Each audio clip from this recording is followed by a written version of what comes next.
አንተ መንገደኛ ልጠይቅህ ወሬ ከአባቴ ባድማ ተጠምዷል ወይ በሬ መጠመዱንማ ተጠምዶ ነበረ ደመለኛው ወይፈን ማነቂያ ሰበረ ደመን ማነው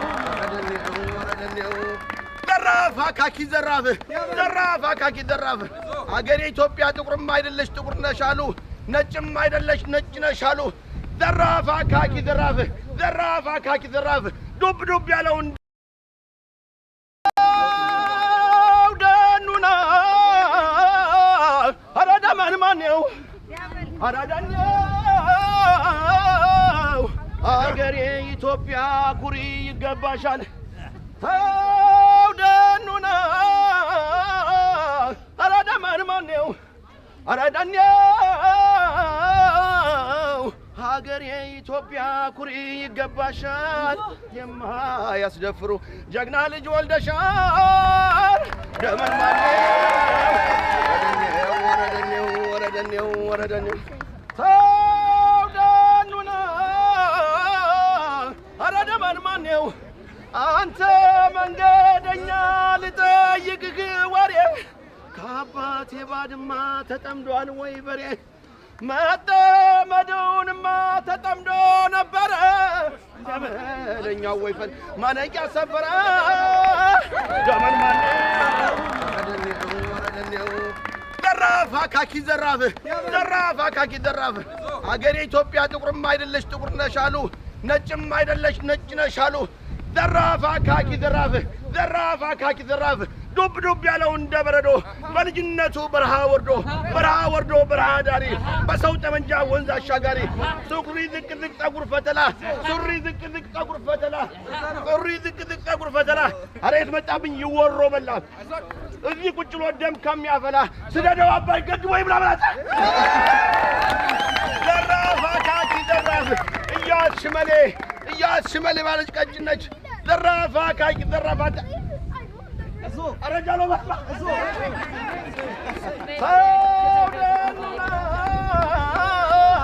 አራዳ ማንማነው አራዳኛው ተውደኑና አራዳ ማንማነው አራዳኛው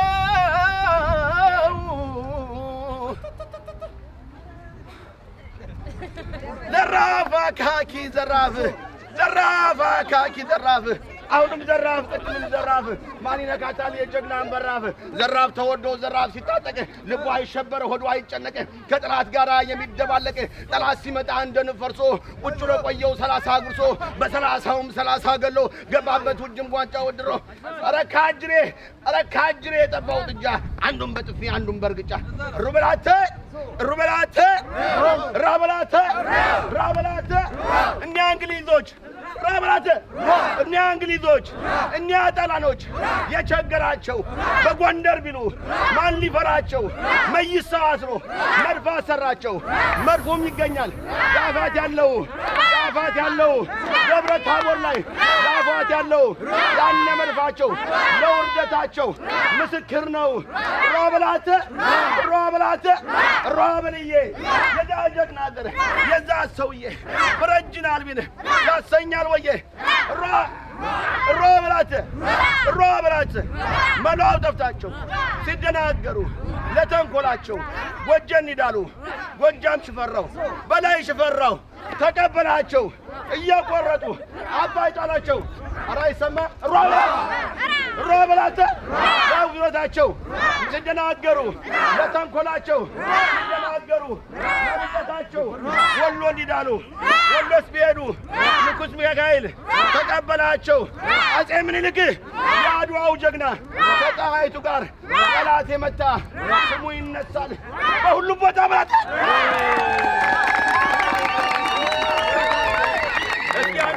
ሰራዊት ሸፍበት ማማ የመጣብሽ አድማ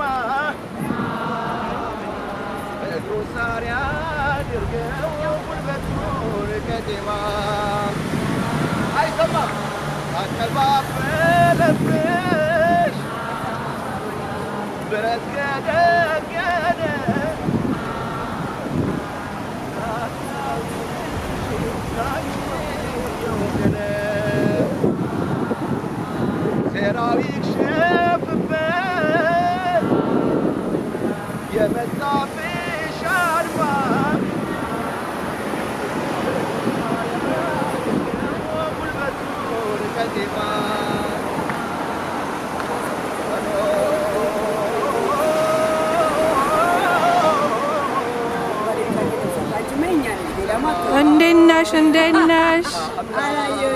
እንዴት ሰላም ነሽ ወይ? የኔ እናት ሰላም ነሽ ወይ? እንዴት ናችሁ? ሰላም ነሽ ወይ የኔ እናት? አይዞን ወልዳን እንዴት ነሽ? ሰላም ነሽ?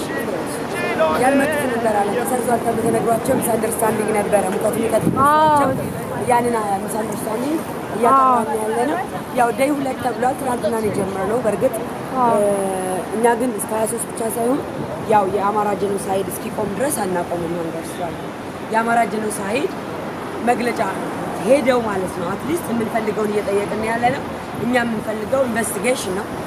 ገብተው ኢንቨስቲጌት እስከሚያደርጉ ድረስ አናቆምም እያልን ነው። እንግዲህ ወገኖቻችን በርትተው እያበረቱ ነው። ታንክ ዩ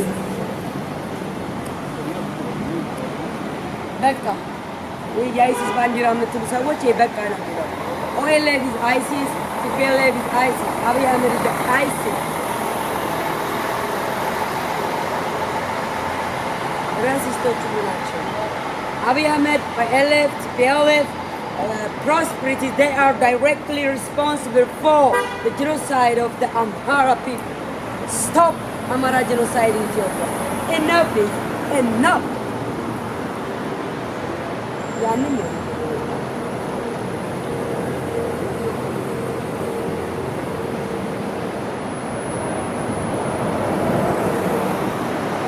ለታችን ከስዊዘርላንድ ድረስ ስትመጣ ከዩኬ የመጣችሁን እናመሰግናለን።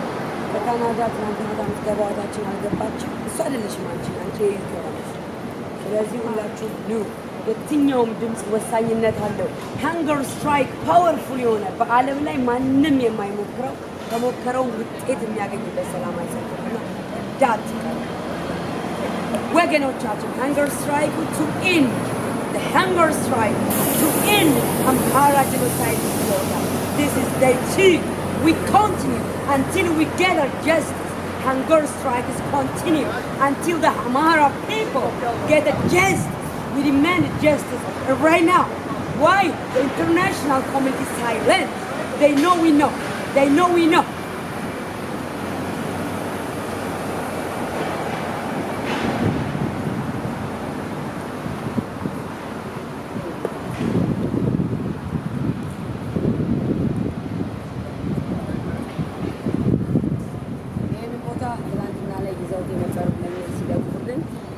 ቃል ነበር ያጠረን። ዛሬ ደግሞ ጭራሽ ቦርዳቸውን ለቀው ሁለተኛ ቀን መሆኑን ነው ሃንገር ስትራይክ እንደሚቀጥል ወገኖቻቸው እንደውም ብለው ጽፈውናል። ሆፕ ብላድ ኦፍ እና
በተኙበት ህፃናትን መግደል ጀምሯል። እነዚህ የሬሳ ክምር ለአማራ ነው የሚገባው ሀገርን በሰራ ፊደል በቀረጸ ኢትዮጵያ ብሎ ላለማስታወስ ዛሬ ኢትዮጵያ የሚስልጣለ የሚተማስ ያንዳንች ለማለት ነው። ነገራቸው የሚታወራ ወንድ ንገር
በእውነት የሮክኔሽን እንደዛ እያሉ ማንን እንምረጥ እያሉ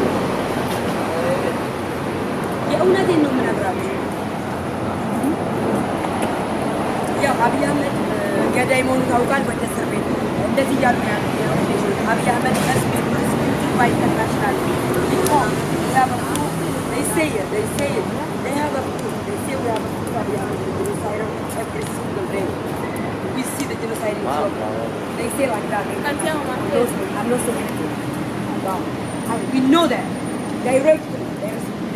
Abiy Ahmed is directly responsible for the genocide of Amhara.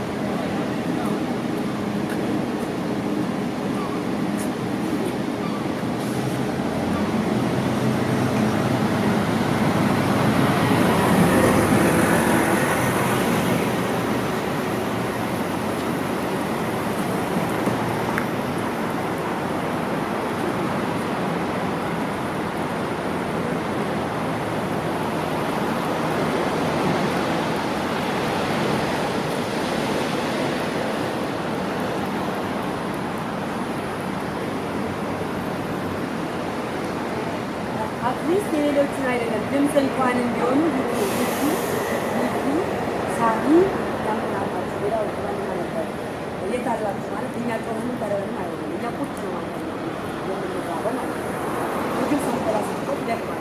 እግዚአብሔር ይመስገን እኔ ጭራሽ ፓወር ነው የጨመረልኝ። እኛ ውሃም አንወስድም ከፊደርቃል አሁን አብስ እንደርቅ ነው ሰው እኮ ውሃም አንጠጣም ማለት እኛ ሞት የሚመጣ ችግር የለብንም። እናንተ ደግሞ መታችን የሰላም ሰብን ስትሆኑ እኛ እንጎዳ እኛ ሀገር ስትራይክ ነው አሳን ተጣብ ምግብ ሳንበላ ቁጭ ብለን እንደገና ድምፅ ሆነን አይሆንም። እናንተ ቶሎ ከብጀን ተቋር ስተማታ አይኑ ማታ ላይ ነበራችሁ ግን በፈረቃ እየተቀያየራችሁ መታችሁ ድምፅ ማስተላለፍ ያለባችሁ እናንተ ናችሁ። ይገብዳል አስስቶ ካለ በነገራችን ላይ ፒአር ተቀጥሯል። መቼና ስሳሪ ከሚመጣ ሲመጡ ደግሞ ሌላ ጊዜም ተሞክሮ የሆናችሁ በዓለም ላይ ያላችሁ ለአማራ ግብጽ የምትሆኑ በሙሉ ሰላማዊ ሰልፍ ከመጣችሁ በዚህ ቢቢሲ ምናምን አጠብቁ አይመጡ ፒአር ቅጣሉ ፒአሮች ይመጣሉ። Não, tá certo, vai pronto. É que eu não vi o nome da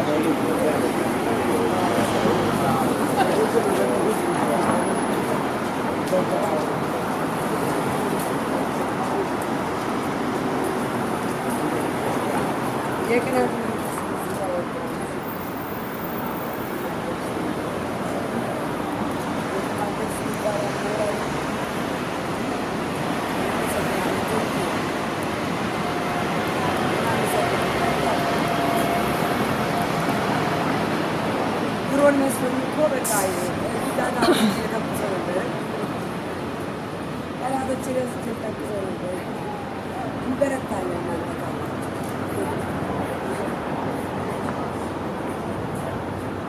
እስቲ አንተ በእናትህ እኔ ጸጥ ልበል በእውነት አንተ አዋራቸው መልከም የለም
አድርገሽ ካልተሳደብሽ ቀዳሚ ዜግ ሊሆን ይመስለኝ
ለዓላማ ያችሁ ለዓላማ እንግዲህ አልፏል። ኮቪድ ላይ የተፈጠረው እነሱ ለሆነ ነገር ነው ነገ እንዳይጠቀሙ እኛ ግን እየሆነ ያላቋረጠ ያማራችሁ ሰው ለማስቆም አትባሉ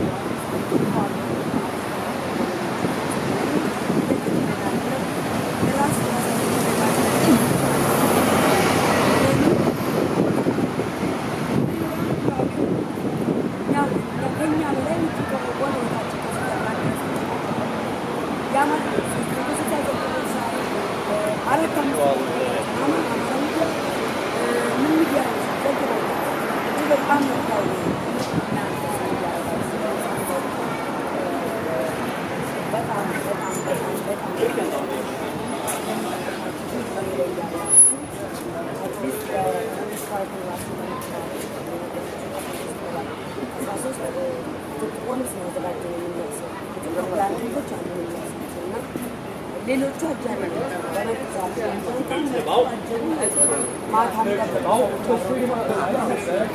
ግን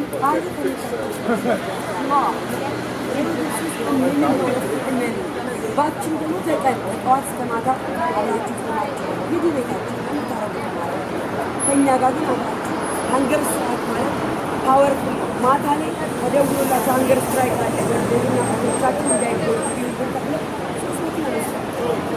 ለምን ተደውሎላችሁ ሀንገር ስትራይክ አለ ወገን አያችሁ የራሱ ፖሊስ እነሱ የሚዘግቡት ለሀንገር ስትራይክ አለ ካሜራ ነው እንግዲህ ስራው ካላችሁ ካሜራ ነው ይቆጣጠራል ሀንገር ስትራይክ ነው አይደለም የሚለው አያችሁ ፓስ እናልፋለን ማለት ነው የእውነት ስለሆነ የምንባለው ካናታችን ላይ ያለው ካሜራ ነው ዛጋ ያለው ካሜራ ነው ቼክ ነው የሚያደርገው ሶስት መተመረባችን ቼክ ያደርጋሉ ከዛ ነው የራባት ማማኑ ተደርጎ እነሱ ይህን ማድረግ እንዴት ነው መራባት እንዴት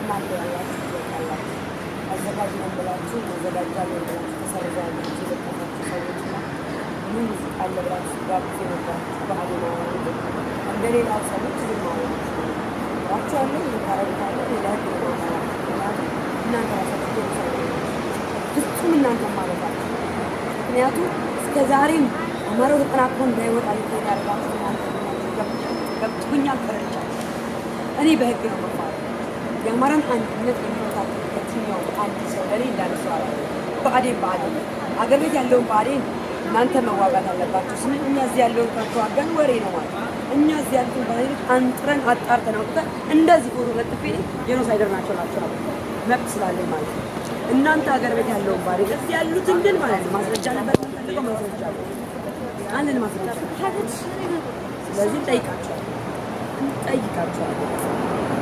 እንዴት ሰው ማንንም ሳያስፈቅድ ምንም አይነት ሰልፍ የለም ሚናናት ያዘጋጀችው እናግዟል። እንዴት ነው የሚያግዙን? የራሳችን አይደለም እንደ አማርነት ለአንድ ሰው ብቻ የተሰጠ ነው እንዴ? እኔ ብቻ እንደ ቤተሰቦቼ ያጣው ሁላችሁ ቆይ አማራ ማለት ሁላችሁ ቤተሰብ ያጣችሁ በአንድ ቀን 3700 አማራ ማጣት ማለት መሞት ነው። አሁንም ድረስ አማራ እየተገደለ ነው። እኔ እኮ ሰው ለነፃነቱ መታገል ካቃተው እንዴት ለሞት ይመቻቻል? እንዴት ለመገደል ይመቻቻል? እንዴት ዝም አላችሁ? እንዴት ፈቀዳችሁ ለሞት? ገዳይን እኮ መከላከል እኮ ወንጀል አይደለም። ለሚገል ሰይፍ ላነሳብህ ሰይፍ ነው የምታነሳው። ጥይት ላነሳብህ ጥይት ነው ማንሳት ያለብህ። ይኸው እዚህ ቁጭ ብለው እኮ ነው ዩክሬኖች መሳሪያ ስጠን እያሉ እኮ ነው የሚሰለፉት። ዋዲዩኔት ምንድን ነው የምትፈልጉት? እኛ እዚህ የመጣ ነው የምንፈልገዋለን። ጥያቄና መልስ ነው የምንፈልገው። ኢንቨስቲጌት የሚደረግልን እንፈልጋለን። ዩኤንኤችሲአር ዩኤን ዩናይትድ ኤቭሪ በቃ የማንኛውም ሰው ተከራካሪዎች ገብተው ኢንቨስቲጌት ካላደረጉ ነቅነቅ አንልም። ሞት ቢሆን hunger strike without water, without food, we never eat, we never drink until end the Amara genocide in Ethiopia. Enough is enough. Enough is enough. No more Amara genocide. No ሁሉ ማለት ያለበት በየሀገሩ ውጡ። እኛ ምሳሌ እንሆናችሁ ውጡ። አንድ ሆነሽ ውጪ። አንድ ሆነሽ ውጪ። አንድ ያንቺ ድምፅ hunger strike እስከሆነ ድረስ ፓወር አለ። እመኚ።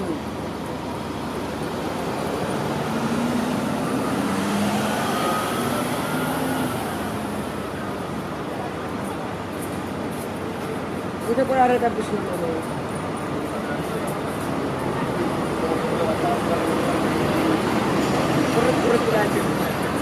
መቶ ሺህ ዋሽ እንዳይቆራረጥ ትናንትና መታ ያስተላለፈችውን የጉራጌ ተወላጅ እህታችንን የሚየዚህን ያዘጉባት። ከዚህ በኋላ እኔ ከአማራ ወንድሞቼ እና እህቶቼ ጋር ነኝ። እንግዲህ የምልቱልኝ ነው። እኔ ጉራጌ ነኝ፣ ከሌ ደጋፊ ነበርኩ ብላ ዝርዝሩን ተናግራለች። ከዚህ በኋላ ኖ ሞር ሁሉም ገዳይ ናቸው ብላ ወስና የጉራጌ ማህበረሰብ ከአማራ ማህበረሰብ ጋር ድምፅ ሆነችን እህታችንን ወዲያው ነው የዘጉባት። አይታችኋል። ትናንትና ትቆባል። ለምን እንደገባች ታብታብ አላረጋችሁ። ስፔሻሊ ከሌላ ወገን ድምፅ ሊሆኑ ሲመጡ አፕሪሺየት ማድረግ አለብን። ሞልታ ነው ሁሉን ወክላ ነው ነገ የሚመጣውን አደጋ ሁሉ ኃላፊነት ወስዳ እኛ ጉራጌዎች ከአማራ ሆነን ብላ ድምፅ ሲሰጥ ነበር። አንድ ድርጅት አልቀራትም ደግፋቸው የነበረችው ለምን ሁሉንም ባለ ነገዳ ይሞራችሁ ነበር። እሷም ከሳችሁ ምናችሁ እኮ ነፃ ነው እንግዲህ ካፒታል ስታደርጉ ዋልታ 100 ሺህ ከሞላ ማዘጋት አይችልም።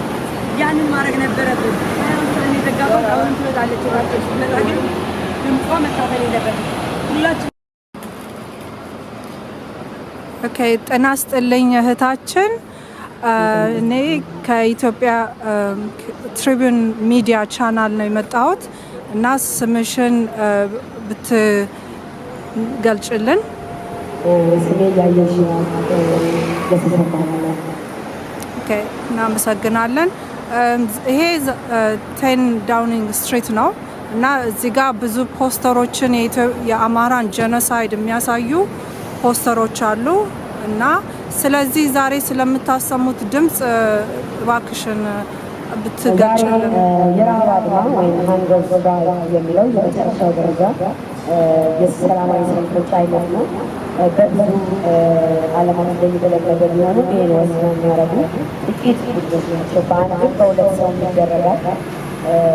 እንዲሁም 3-4 ሰዎች ይህንን ሃንገር ስትራይክ ያደረጉበት ምክንያት በማንነታቸው መርጠው ሳይፈጠሩ በማንነታቸው ተነጥለው ለሚገደሉት ለአማራ ወገኖቻችን ፍትህ እንዲያገኙ ኢንቨስቲጌት እንዲደረግ ግድያ እንዲቆም፣ ሆሚሳይድ እንዲቆም እንዲሁም ገዳዮቻችን ለፍርድ እንዲቀርቡ ለማድረግ የረሃብ አድማውን መርጠናል። የረሃብ አድማውን የምናደርገው የወገኖቻችን ሞት እስኪቆም ድረስ አናቆምም ማለት ነው። ፍትህ እስክናገኝ አናቆምም።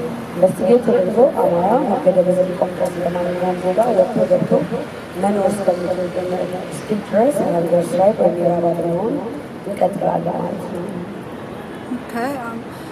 በቅርቡ ጠቅላይ ሚኒስትሩ አብይ አህመድ ፓርላመንት ላይ በተሰበሰበው ስብሰባቸው ላይ አሜሪካን ሀገር ሰው ይገደላል፣ እንግሊዝ ሀገር ሰው ይገደላል፣ ግሎባሊ የቴሮሪዝም ቢግ ኢሹ ነው እና ሞት ቱን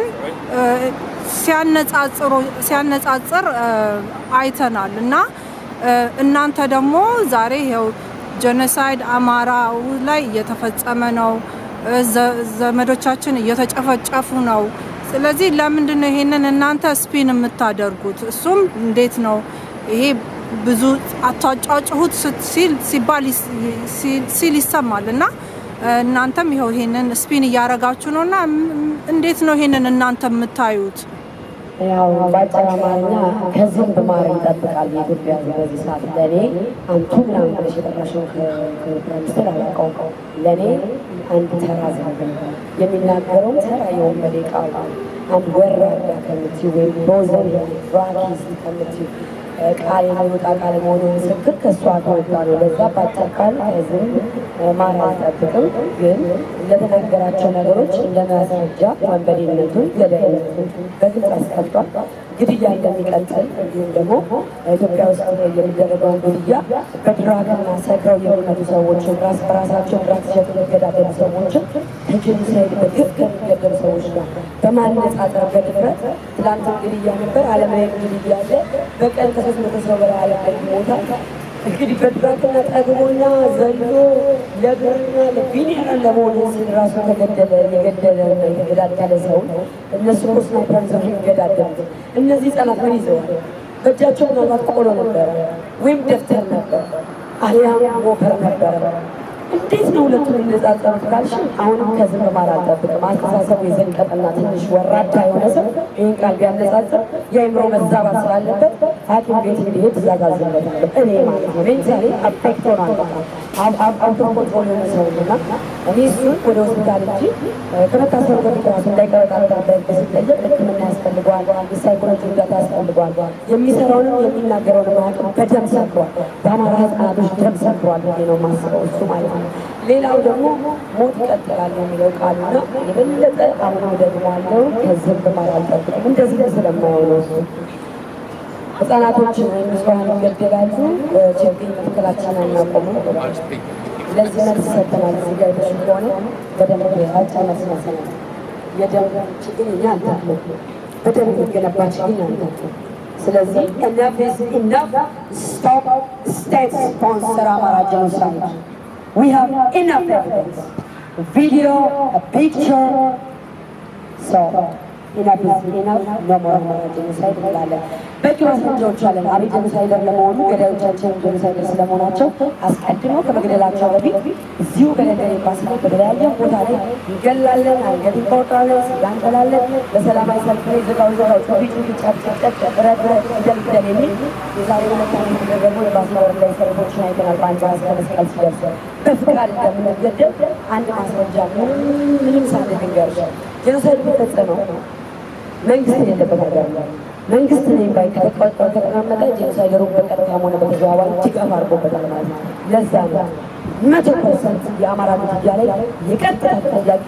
አብይ አህመድ ሰፖርት የሚያደርገው ኦሮሞን አማራ ለመጨረስ ነው ፒኤልኤፍ ሰፖርት የሚያደርገው አማራ ለመጨረስ ነው ፕሮስፐሪቲ ፓርቲ አማራ ማየት አይፈልግም የአማራ ሙስሊም የአማራ ክርስቲያን እያለ ሁሉ ያጨደው ነው ስለዚህ ለገዳይነቱ ደግሞ ምስክር ቃሉ ነው ገና እንገላለን እያለ ነው ያለው የእሱ የቀጠራቸው ሰዎች ፓርላማ ድረስ የገቡት እኮ አይደለም አማራ ኢትዮጵያን እንገላለን ኢትዮጵያን ስሟን እንቀይራለን የአዲስ አበባ በሙሉ ሸሙና ናቸው ያለው እነ ፓርላማ ላይ ቁጭ ብሏል ዛሬ ደግሞ ቆሞ እንዲያስተባብለት አድርጓል ማን ይሰማቸዋል ትናንትና የአማራን ስጋ ብሉ ደሙን ጠጡ ስጋውን የነበረው ዛሬ ራሱ ወጥቶ ለአማራ ህዝብ ጭፍጨፋ ተጠያቂ የኦሮሞ ማህበረሰብ ነው ሲል ተናግሯል እነዚህ ሁሉ ማስረጃዎች በቂ ናቸው ገዳይ ከመግደሉ በፊት እኮ ይናገራል ተገደለ በኋላ ቀጥታ ቪዲዮ ይልካል ሶ ለዛ ነው don't try to hide it call it by name it's Amhara genocide ብለው ለዛ ነው አመሰግናለሁ ለማንኛውም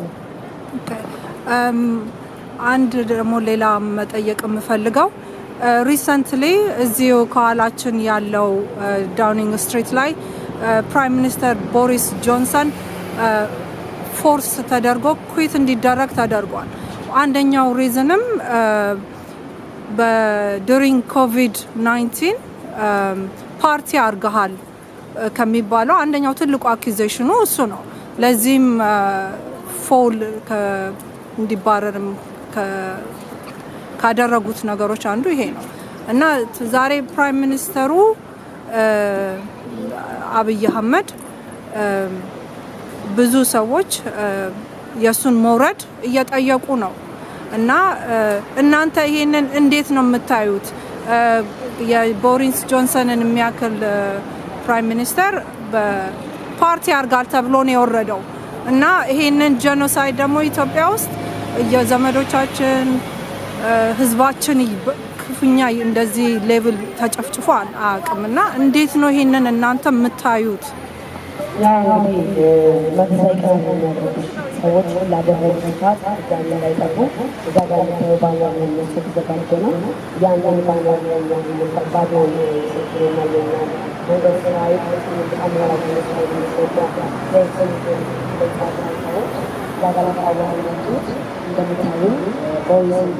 በነጻነት ተናግረው ፓርላማ ላይ ያሉ የኛ ሰዎች ከሱ ጋር ነው የሚያረጉትና ካላደረጉ ተስማምተው ጄኖሳይዱን እንደፈጸሙ ለሚነግራቸው የምንፈልገው መንግስት የሚቃወም ሰው ሪዛይን ያደርጋል፣ ስብሰባ አራግጦ ይወጣል። የእኛ ፓርላማ ግን ተስማምተው አብረው ያነሳል። ስለዚህ ትክክለኛ የፓርላማ አባልም የለውም። አማራ ወይም ኢትዮጵያ ማንም የሚወክለው ሰው ስለሌለ ነው። ዛሬ ሁሉ የሚወክላቸው አማራ ፓርላማ አራግጠው ወጥተው ምን እንዳስወሰኑ እያየን ነው ያለው። ይኸው ከእኛ እኩል ነው ከነሱ የሚያደርጉት ማለት ነው። እስከ መጨረሻው መፍትሄ ለማግኘት እኛም ተመሳሳይ የምናደርገው እስከ መጨረሻው መፍትሄ ለማግኘት የእኛ የሚለየው ይሄ ጄኖሳይደር የሆነው አብይ አህመድ የኢንተርናሽናል ኮርት ቀርቦ የአማራ ዘር በማጥፋት መከሰስ አለበት። አብይ አህመድ must be prosecuted by international law because he's a genocide directly genocide። ስለዚህ ፓርላማ ላይ የተቀመጣቸው አሻንጉሊቶች የቁሙቶች የቁመሬሳዎች ማለት ነው። እናንተ ቁጭ ብላችሁ ተሳትፋችሁ ማለት እጃችሁ አለ ውጡና ተቃውሙ። ስብሰባ ረግጣችሁ እናንተ ቁጭ ብሎ ችግር ሲፈቱ ሁሉ አብራችሁ ዝም ያላችሁ ለሚናገረው መጥፎ ነገር ዝም አላችሁ ማለት እኛ በምናየው ተስማምታችኋል። ውጡ ከነ የእኛ ዘመኖች በፊት ተጨፈጨፉ። እናንተ በቁማችሁ ሞታችሁ ወይ አጠቅሙ ወይ አታስጠቅሙ ሬሳዎች ናቸው። የቁም ሬሳ የኢትዮጵያ ውስጥ ያለ ፓርላማ አባል በሙሉ የቁም ሬሳ፣ ሌላው እያወራ የሚተኛ የሚያንኮራፋ ማለት ነው ያለው። ስለዚህ ይቀናለሁ እዚህ ያለው ፓርላማ እዚህ ያለው ዲሞክራሲ ላይ ይቀናል። ሌላ ያንን አይነት ፍትህ ሀገሬ ላይ በመጣሳ ይለኛል እና ፈቃሉ አልቀነም። ጥያቄን ለማጠቃለል የመጨረሻው ጥያቄ የምጠይቅሽ ቅድም የተለየ ባንዲራ ይዘሽ አይቻለሁ። አሁን ለጊዜው አጠገብሽም ባይሆን እና ጥቁር ባንዲራ ነው እና እሱን ባንዲራ ከኋላ ምንድነው ባክግራውንዱ? ይሄንን እስቲ ለወገኖቻችን በቃ ማለት ኢናፍ ማለት በቃ ነው።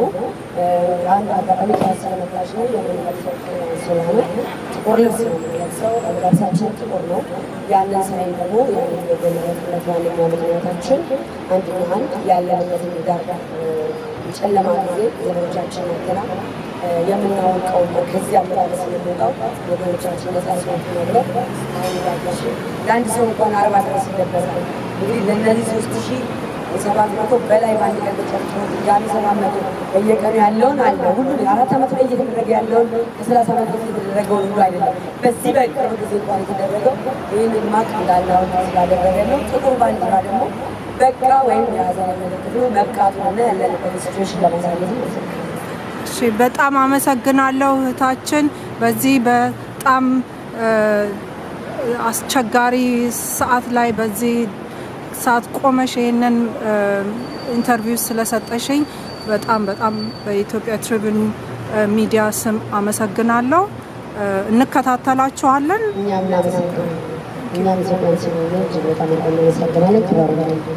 Thank you. That's why how we silent. We must stop them. How the human being eat the human flesh. That's why we are need to stop. Amara genocide. Instead of sponsor genocide. The government sponsored this genocide. Look the mass. The genocide of the government? Yeah. OLF and TPLF and Abiy Ahmed and there is a prosperity party. You see the picture here. They are directly responsible for the Amara genocide. Ongoing Amara genocide. Still there is a genocide. That's why we are here. In Ethiopia. Ethiopia, there is 86 ethnic groups. You know, in India, 2000, yeah? But we are 86 only. Yes, Ethiopian. But our ethnic is Amhara. They are trying to kill us because of we are Amhara. In Ethiopia, the language of federal language is Amhara. There is also Amhara ethnic. But the Oromo ethnics, they call themselves Oele, and they kill innocent Amhara. The children, they were sleeping, but they kill them every week. They burn the home. They kill them by based on religion or religion? not because of religion. They don't have religion. They believe something. They say they don't. No, they don't have. Not because of the religion. Ethics. Because of our ethics. Our ethics is Amhara. Because of their Amhara, right? To be born Amhara ethics. It's not a crime. I'm not choosing to born Amhara. God choose my ethnic. That's why I'm Amhara. Why they kill me? That's my we have Muslim Christian. Most of these Christian, most of the Muslim. But Amhara Christian, Amhara Muslim is strong. They never accept something the government has, you know, homosexual like that. They are strong believers.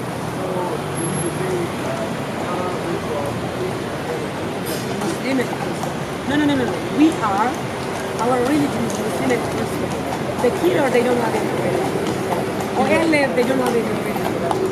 They never belong to the Oromo ethnics. The killer is Oromo ethnics. Or they call themselves oil.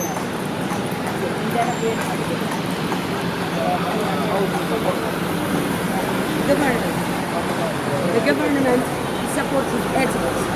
He say in all his name, I am all Oromo.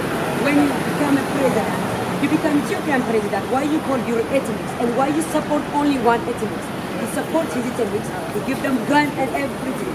The uniform, and he support them. A car, everything, the food, the dog food. And then that's why they are killed us every day. Any country, if there is available the government, how the genocide is continued every day? How? Because the government is silent and they support them.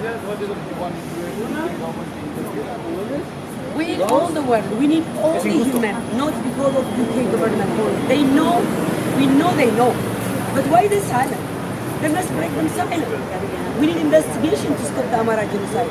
Some people they call it's blah blah blah blah blah. Why they try to hide? They must call it by name. It's a genocide. We have a proof of the video. The killer say we will kill all the Amhara. Before they kill, they announce it.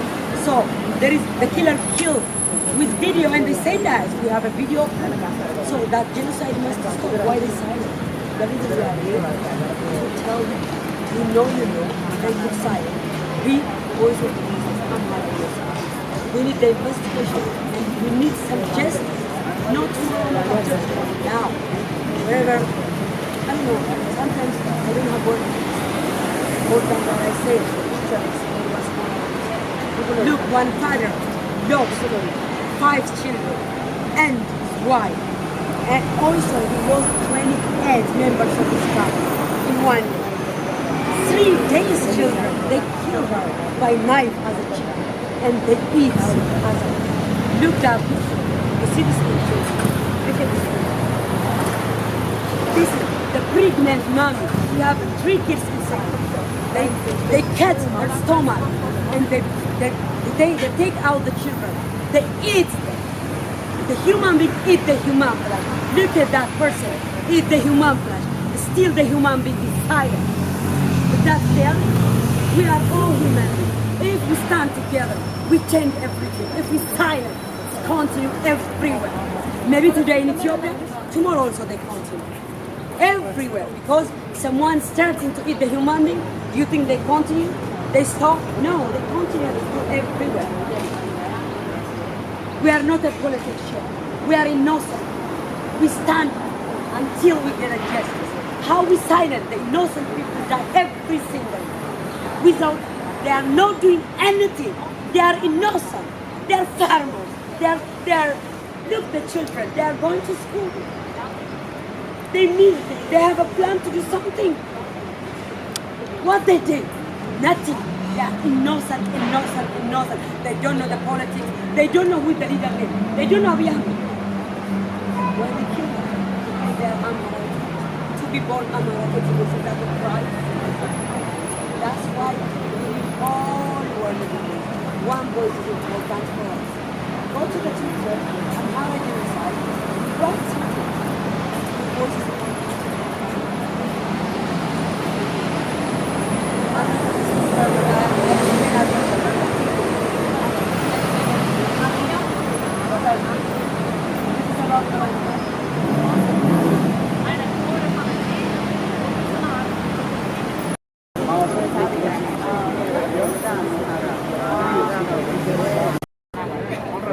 The government should take proper action, steps to stop these killings.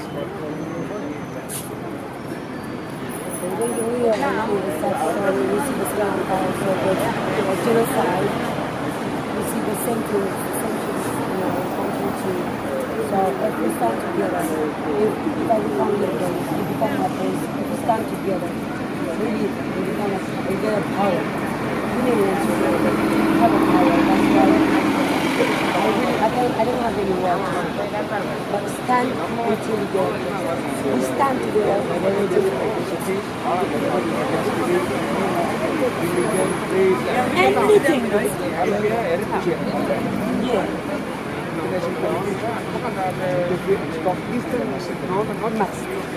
Must. Thank you. Thank you. ይመስለኛል እዚህ ጋር ኦኬ ጤና ይስጥልኝ እህቴ እንዴት ዋልሽ? ኬት ነው የመጣሽው? እና ስምሽን እና ኬት እንደመጣሽ ለኢትዮጵያን ትሪቢውን ቻናል ብትነግሪን። ስሜ ዩዲት ነው ከስዊዘርላንድ የመጣሁት። ያው ማማ ቴሌቪዥን ላይ ስለዚህ አንገር ስትራይክ ይኖራል፣ የረሃብ አድማ ይኖራል የሚል መልዕክት ሲያስተላልፉ ስላየውን ያንን ለመሳተፍና ለአማራው እየታረደ እየተገደለ ላለው አማራ ድምፅ መሆን እንድንችል ነው የመጣሁት ማለት ነው። ያው ከሚሰራው ከሚንቀሳቀሰው ጋር መተባበር አስፈላጊ ነው ብዬ አስባለሁ በአማራው። እሺ ይሄ ዛሬ የሁለተኛው ቀን የረሃብ አድማ ላይ ነው ያላችሁት እና እዚህ ነምበር 10 ዳውኒንግ ስትሪት ላይ ነው እና ብዙ ስለ አላደክምሽም፣ ግን ለዚህ ለኢንተርናሽናል ኮሚኒቲው ምንድን ነው የምትሉት? ምን እንዲሆን ነው የምትፈልጉት? እና ይሄንን ባጭሩ ብትገልጪ። ለኢንተርናሽናል ኮሚኒቲው ማስተላለፍ የምንፈልገው መልእክት ምንድን ነው? አንደኛ ኢንፎርሜሽኑ ጨርሶ የላቸውም ብለን አናስብም። በበቂ ሁኔታ ላይኖራቸው ግን ይችላል። ያው እንግዲህ ዓለማችን በተለያየ ውጥረት ውስጥ ስላለ ሁሉም የራሱ ፕራዮሪቲ ውስጥ ይገባና አንዳንዶች ይገፋሉ።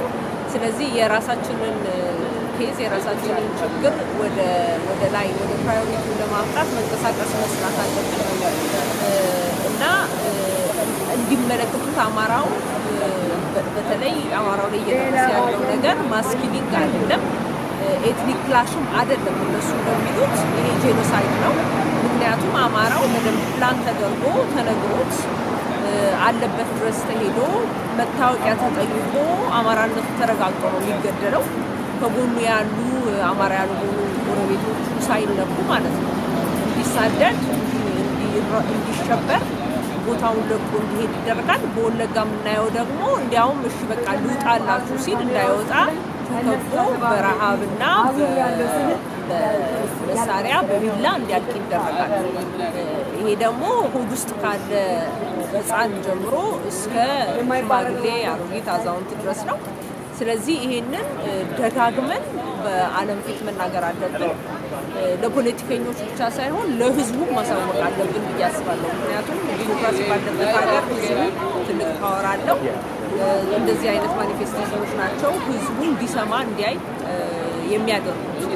ያው ትልልቆቹ ሚዲያዎች እየመረጡ ለአጀንዳቸው የሚስማማው ብቻ ስለሚያቀርቡ ማድረግ የምንችለው እንዲህ አይነት ነገሮች ነው።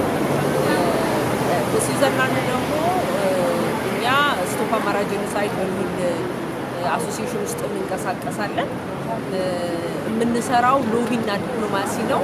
ዩኤን እንደመሆናችን መጠን የዩናይትድ ኔሽን ሁማን ራይትስ ካውንስል የሚቀመጥበት እዛ ስለሆነ ቦት የሚያደርጉት ውሳኔ የሚወስኑት ሁማን ራይትን በተመለከተ ያሉት እዛ ስለሆነ ያሉት በየሀገሩ ሄዶ መንግስታትን ከማግኘት ዴሊጌሽናቸውን የ47ቱንም እዛው ቦታ ላይ የምናገኝበት ቦታ ስለሆነ ከዛ ሆነን ነው የምንንቀሳቀሰው ማለት ነው። እና ኦልሬዲ የሰራናቸው ስራዎች አሉ። ስቶፕ አማራ ጄኖሳይድ 1 ዓመቱ ነው ከተመሰረተ። በሰራናቸው ስራዎች ደግሞ እስካሁን ሪዛልት ማምጣት ጀምረናል ብለን ነው የምናምነው። አሁን ኦሮሚያ ገብቶ ኢንቨስቲጌሽን ቲም እንዲያይ ይደረጋል ተብሎ የተባለው የሰራናቸው ስራዎች ውጤት ነው ብለን እናምናለን። ከዩናይትድ ኔሽን ደግሞ ሂውማን ራይት ካውንስል 5ቱ ቋሚ ሀገራት ውስጥ አንዷ ዩናይትድ ኪንግደም ናት። ስለዚህ እዚህ መተን እዚህ የሚደረገው ማንኛውም እንቅስቃሴ መሳተፍና የዚህ ሀገር መሪዎች ፖዚሽን እንዲወስዱ የአማራው ጄኖሳይድ ላይ ማድረጉ ለሚመጣውም ሴፕቴምበር ላይ ስብሰባ እጅግ በጣም አስፈላጊ ነገር ሆኖ ስላገኘ ነው ከስቶፕ አማራ ጄኖሳይድ እኔ ተልኬ ማለት ነው ተልኬ መጥቻለሁ ማለት ነው። ይሄንን ሀንገር ስትራይክ ለመሳተፍ የምናስገባቸው ወረቀቶች ይኖራሉ። ለጋዜጠኞች፣ ለሚዲያዎች ኮንታክት እናደርጋለን። እንግዲህ በተረፈ እግዚአብሔር ይርዳን ነው የእነዛን የንጹሐን ደም የሚመለከተው አምላክ በቶሎ ብለን ድምጻቸውን አሰምተን ሞቱን ለማቆም እንድንችል እግዚአብሔር ይርዳን ነው። ኦኬ የመጨረሻ ጥያቄ ሪሰንትሊ ጠቅላይ ሚኒስትሩ አብይ አህመድ ፓርላመንቱ ላይ ስብሰባቸው ላይ አሜሪካን ሀገር ሰው ይሞታል፣ እንግሊዝ ሀገር ሰው ይሞታል፣ ቴሮሪዝም ኢዝ አ ግሎባል ኢሹ ነው እና እዚህ ኢትዮጵያ ውስጥ የሚሞተውን አነጻጽሮ የእናንተ ይሄንን ስፒን ስታረጉት ትታያላችሁ አይነት ሚል ንግግር ፓርላመንቱ ላይ ተሰምቷል። አንደኛው ጥያቄ ይሄንን በተመለከተ እንድገልጽልኝ ነው። ሁለተኛው ደግሞ አነው አንቺ ከዩኬ አይደለሽም፣ ግን ሪሰንትሊ ፕራይም ሚኒስተር ቦሪስ ጆንሰን ከኦፊስ ፎርስ አውት ሆኗል። ከፎርስ አውት ከሆነበት አንደኛው ሪዝን ዱሪንግ ኮቪድ-19 ፓርቲ አድርገሃል ተብሎ ነው። የሞተ ሰው ግን የለም እሱ ፓርቲ በማድረጉ ግን ኮስቲሂም ሂዝ ፖዚሽን እና አሁን እንደምታዩ ለፕራይም ሚኒስትርነት እዚህ እየተወዳደሩ ነው እና ይሄንን ከኢትዮጵያ ጋር ካለው ሲቹዌሽን ጋር አብይ አህመድ ከተናገሩት ጠቅላይ ሚኒስትሩ ከተናገሩት ሁኔታ ጋርና ይሄንን የዩኬውን የፕራይም ሚኒስትሩን ፖዚሽን እዚህ መሀል ላይ ስታዩ እናንተ እንዴት ነው ይሄንን የምታዩት? እንግዲህ ያና ይሄ ሁለት የተለያየ ዓለም ነው። በኢትዮጵያ ውስጥ እስካሁን የተደረገው አይነት በስልጣን መባለግ እንዳይኖር የሚያስፈልግ ከሆነ ህዝቡን ማስተማር ያስፈልጋል ስለ መብትና ግዴታው ብዬ አምናለሁ። መጀመሪያ አብይ አህመድ ያደረገውን ንግግር በተመለከተ አብይ አህመድ እኔ ጤነኛም ሰው አይመስለኝም። ምክንያቱም የሚናገረው ንግግር ጤነኛ ሰው የሚናገረው አይደለም። ጤነኛ ሰው የሚናገረው ነገር አይደለም። ምናልባትም እንደዛ አስብሎ በጄኖሳይዱ ተጠያቂ እንደሚሆንና እንደማይቀርለት ሲያቅ እንደ እብድ ሆኖ ለማምለጥ እየሞከረም ሊሆን ይችላል ብዬ እንደ ዘዴም ሊሆን ይችላል ብዬ ነው የማስበው። ምክንያቱም አሜሪካ ሰው ይሞታል፣ አዎ ይሞታል። እኛ አሁን እያወራን ያለነው ስለ ጄኖሳይድ ነው፣ ስለ ቴሮሪዝም አይደለም። ቴሮሪዝም ሊኖር ይችላል። ሰውን ግን አሜሪካ ካርዳቸውን እያየ የምንዘር ናችሁ እያለ የሚገል የለም። ማስ ሹቲንግ ቢኖር ሄዶ እዛ ቦታ ላይ የተገኘው ሁላ ነው የሚሞተው። ኢትዮጵያ ውስጥ ሊሆን ያለው ያ አይደለም። አብይ አህመድ ራሱ አሁን የምናየውን የጅምላ እስር ስናይ የሚታሰሩት ድምጾች የአማራው ሞተ አማራው ለጄኖሳይድ ተፈጸመ የሚሉ ድምጾች ናቸው ስለዚህ በቀላሉ ከጄኖሳይዱ ጀርባ ያለው የሱ መንግስት እንደሆነ ስቴት ስፖንሰርድ ጄኖሳይድ እንደሆነ ምንም የሚያጠራጥር ነገር የለም ፕሩቭ ራሱ እዛው አለ ሪያክት ሲያደርጉ እናያቸዋለን ሪያክት የሚያደርጉት በጸጥ ተብሎ ግን አይቶ በማይታወቅ አይነት በሺዎች የሚቆጠሩ በአንድ ሌሊት እየገደሉ እየጣሉ መኖር ነው የሚቀበሉት እንዴት ሁለቱ አብሮ ይሄዳል ብለው እንዳሰቡ መረዳት ቢከብደንም ማለት ነው እና የአብይ አህመድ ንግግር አንድ የጤነኛ ሰው ንግግር አይደለም ሁለተኛ ስትራቴጂም ሊሆን ይችላል ጀርመን ሀገር ላይ አንድ ጂጂ ኪያምራት ሴት አለች ይሄን እንግዲህ በዚህ መልኩ እንዲደረግ ስትናገር የኖረች አሁን ኮምፕሊትሊ ቃሏን ቀይራ ምን እያወራች እንደሆነ ባላቀም በጊዜው ወለጋ ድረስ ሄዳ ይዋቸው እንዳሉ እኮ አማሮች ናቸው ወይ ጉድ ምናምን አስወጧቸው በሏቸው ጨፍጭፏቸው ስትል የነበረች ልጅ ናት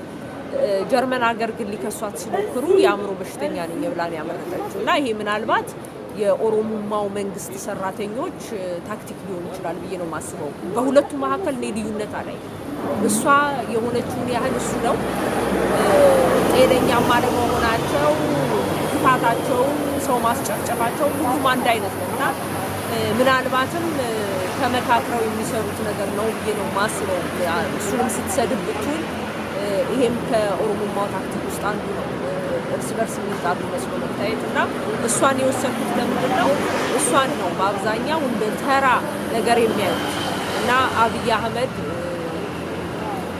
እንደሷ ነው ማየው ማለት ነው አይኔ እኔ ለሁለቱ ያው ነው ነፍሰ ገዳዮች ናቸው ክፉዎች ናቸው ደም አፍሳሾች ናቸው እሷ ራሷ በሽተኛ ነኝ በሚል ከፍርድ ልታመጣ አይገባም ግን ማስብ ጄኖሳይዱ የተደረገ ጊዜ ከአንድ ካቶች ውስጥ አንዷ ሆና ነው የተቀረበው እና ይሄ አንዱ ነገር ነው ከዛ በኋላ የፖሊስን ደግሞ የኢትዮጵያ ፕራይም ሚኒስተር በተመለከተ ልዩነቱ ምንድነው የእንግሊዝ ህዝብ መብቱን የሚያውቅ ህዝብ ነው ዲሞክራሲውን መጠቀም የሚችል ህዝብ ነው እዛ ኦፊስ ውስጥ የሚገቡ ሰዎች አገልጋዮቹ እንደሆነ የሚያውቅ ህዝብ የኛ ህዝብ ያለናል የኛ ህዝብ የሀገር ባለቤት ባለስልጣን ነው የሚመስለው ያገር ኖርማሊ የሀገር ባለቤት ህዝብ ነው ልክ ቤታችን ውስጥ ኢትዮጵያ ያለን የቤት ሰራተኛ ወጥ እንሰራለን እንረዳን እንደምንቀጥረው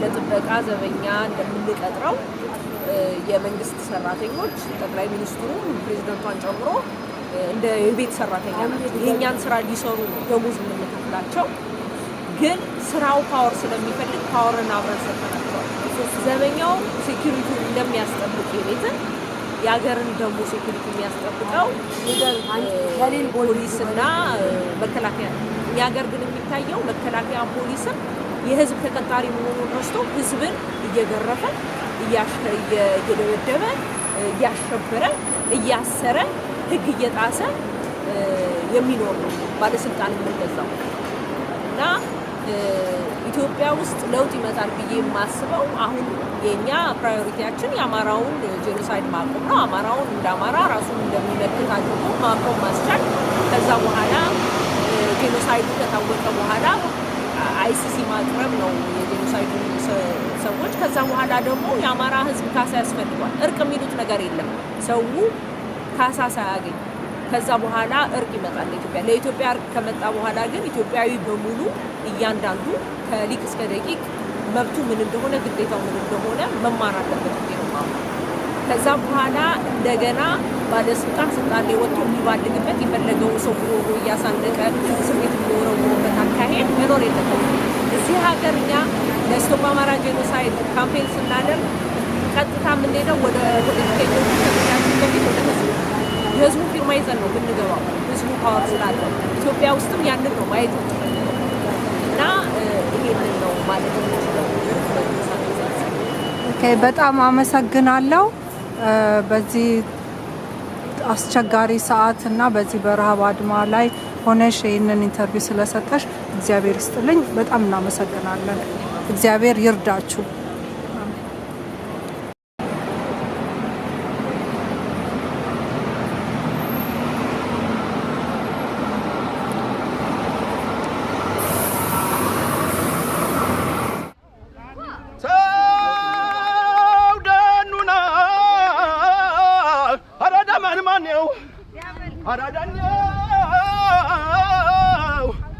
ሀገሬ ኢትዮጵያ ኩሪ ይገባሻል አውደኑና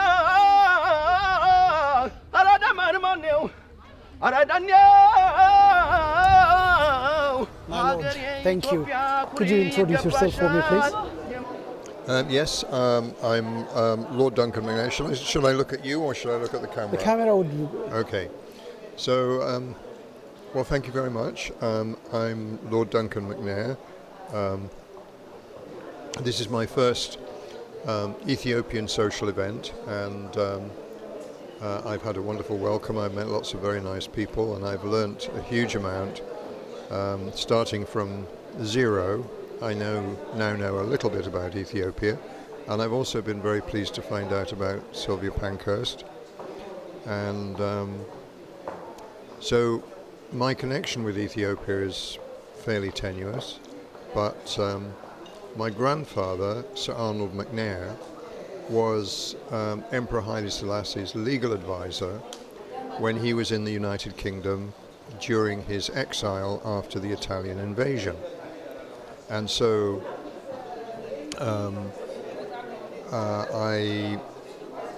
I had that window on his time in the UK. I believe there are some photos in the archive at King's College, Cambridge, and I shall now investigate that. This is my grandfather's papers.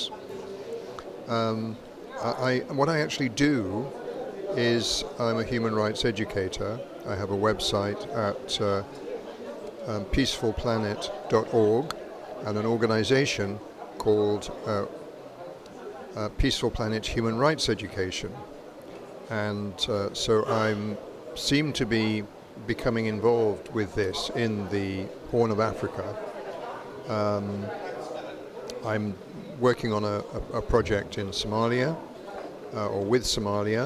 I'm also working with Somaliland. I've visited Sudan many times, but I've never been to Ethiopia. I don't know how I managed to visit Sudan 18 times and not go to Ethiopia, but... so this encounter would be the gateway to visit Ethiopia? Would that be... Well, you know, quite possibly, yes. I mean, it depends how it goes. I mean, I'm not engaged on a human rights education project in Ethiopia. We would need to have the website translated into Amharic and other languages, possibly. But let's just say I'm open to suggestions. How enlightening was the news of Sylvia, or the tribute Sylvia was getting from her daughter and from the other speakers?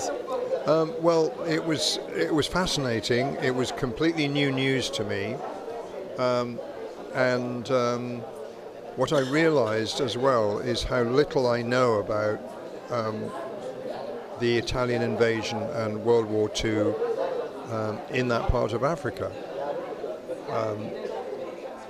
So I'm now would like to see if I can find a book that talks about the war in Northeast Africa and find out a little more. I didn't, for example, know that the Italians were using poison gas, although it's not surprising. Mustard gas it was, yes. Mustard gas, yes. Well, it's not surprising because the Germans would have kindly provided it to them. So yes, I've learnt a little. Well, I've learnt a lot, but what I've also learnt is how little I know and how much there is to know. Well, thank you very much for being a guest on Ethiopian Tribune. We would like to visit your website, and if you tell us once more what the website is, so we can. You've got a website about the human rights, yes. So it's www.peacefulplanet.org. Very simple.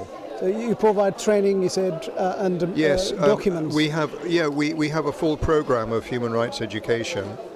There's an illustrated booklet and an educator guide for primary school children.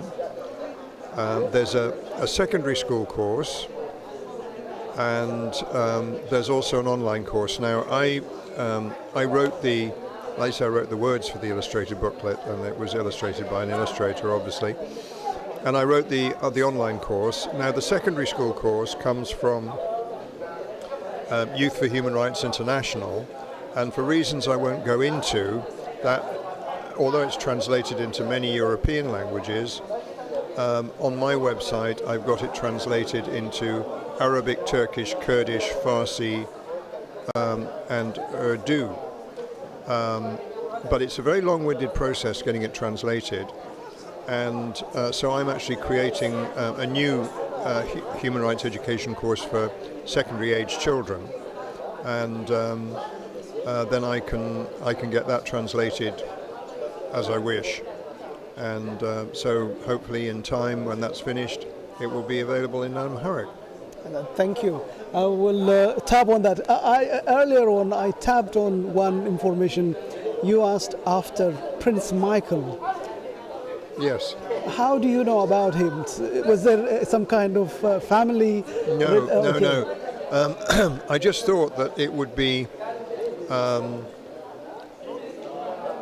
an interesting encounter for the grandson of Emperor Haile Selassie to meet the grandson of the chap who'd been his legal advisor when he was in the UK. By the way, he's a close friend of mine. He's listening to this and he's gonna see this, so he probably, when he comes to visit, so you will be the first contact to kind of have a chat. Well, that would be great. So if you could share my email address with him. I will. Then do you know how? Have you seen his image before?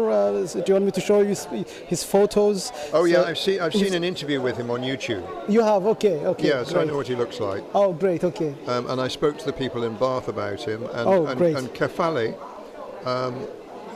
also met somebody recently, or maybe it was you he was talking to. Yes. It was you. Yes. Okay. Yes. Because you said yes, he does TV and stuff, or videos. Yes. So, yes. Yeah, that'd be you. Yeah, that's me. Yeah. So I'll take your detail. Do you have card or?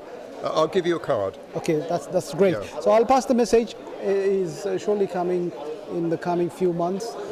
So I was told actually that he loves the winter here.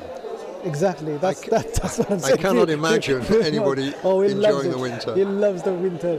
You see, at this time in Ethiopia, it's not cold, it's not hot, it's rainy season. So he enjoys that. So he's coming back for the real winter. So he's going to enjoy the winter as well. Okay. So you're opposite to that, are you? Are you not enjoying the winter of her? Well, I tell you what, I'm enjoying the weather we're having now, which is wonderful. It's a bit extreme, isn't it? No. I mean, I've been in Sudan when it's been 50. Yeah, That's too hot for me. Yes. 40. We're going to have 40 soon. Well, that's fine.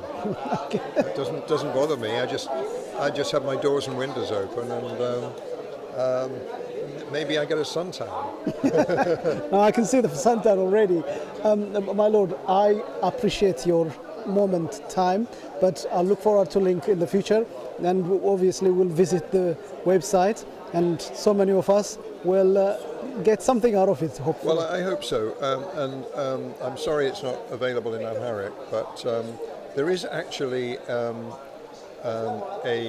the main menu there is a drop down, and one of the languages that I've ticked in the back end of WordPress is Amharic. Oh, great. So you can probably get an idea, although it's only about 80 or 90% okay as a translation. Yeah, I mean, there are experts who can kind of fix it, but if it is worth well, the thing is, what the app does, what the app gives you is the possibility to explore the website and get an idea. Really, for the educational courses, they should be in the language. You should be able to study them in a good version of the language, with the printed. Okay. Yeah. So it's focusing on primary schools, is it? Or no, we've got a complete program of education from primary level up to adult. There's an illustrated primary school booklet which you can download as a PDF. and there's an educator guide that goes with that. I've got two twins, so you've got 2 customers already. So what age are they? They're going 8 now. Yeah, well, they'd be just right. I mean, the cartoons are really cute, but the thing is that they're very Eurocentric, and so I've lined up an illustrator who will do me a multicultural, multi-ethnic set of illustrations. Otherwise, I have to have one set of illustrations for Pakistan, one set of illustrations for Ethiopia. Well, the idea is universal, isn't it? Universal. Well, exactly. Human rights. We're supposed to be diverse and inclusive, and so that's the idea. But if you'll accept my apologies for for how they are at the moment, they give the idea. And, it's a starting point, so we appreciate that. I mean, it must be, having a diverse, multilingual input. It must be costly in terms of. Well, I mean, actually, I use freelancers. I mean, I do need to raise funds to complete everything. I've got a wonderful web development company that they've given me a set price for each new language subsite. So as time goes on, obviously I'm focusing on the languages that I'm actually engaged in developing projects for first. But I mean, obviously, if there were interest from Ethiopia, from academics who were very keen on human rights and wanted to get it available, then we can move ahead faster. Well, in a sense, we are a victim of atrocities. If you've following the news, the latest news. Well, I have. I'm not sure whether this should be. I should be saying this on live TV, but it struck me that the head of the World Health Organization, I mean, I know that the International Criminal Court is looking at his history in Ethiopia when he was a minister. Yes. Am I getting into dangerous territory? No, this is absolutely fine. I mean, he's now with the completely different portfolio of serving United Nations, but in his time, yes, he has committed alleged. What he's doing with the World Health Organization is appalling, and I had the idea that his history of possibly genocide and they flagged up that, yes, a number of studies in Ethiopia. Have flagged up, yes, I imagined him writing his CV and taking it to the people at the World Health Organization and bragging about what he'd done in Ethiopia. I can well imagine that he was exactly the person they were looking for. Well, the pandemic is telling us a lot about that. Yeah, absolutely. Anyway, I probably shouldn't get into that anymore. Anyway, thank you very much. Thank you, Lord Duncan. Duncan, isn't it? Duncan, yes. It's a pleasure meeting you, sir. And remind me your name? Well, the finger. You remember the finger? Yes. Thank you. Yes. Yeah, okay. So when you're ready, I'll come and get the card from you then. Sorry? The card, your business card? Oh, yes. Yes. Okay.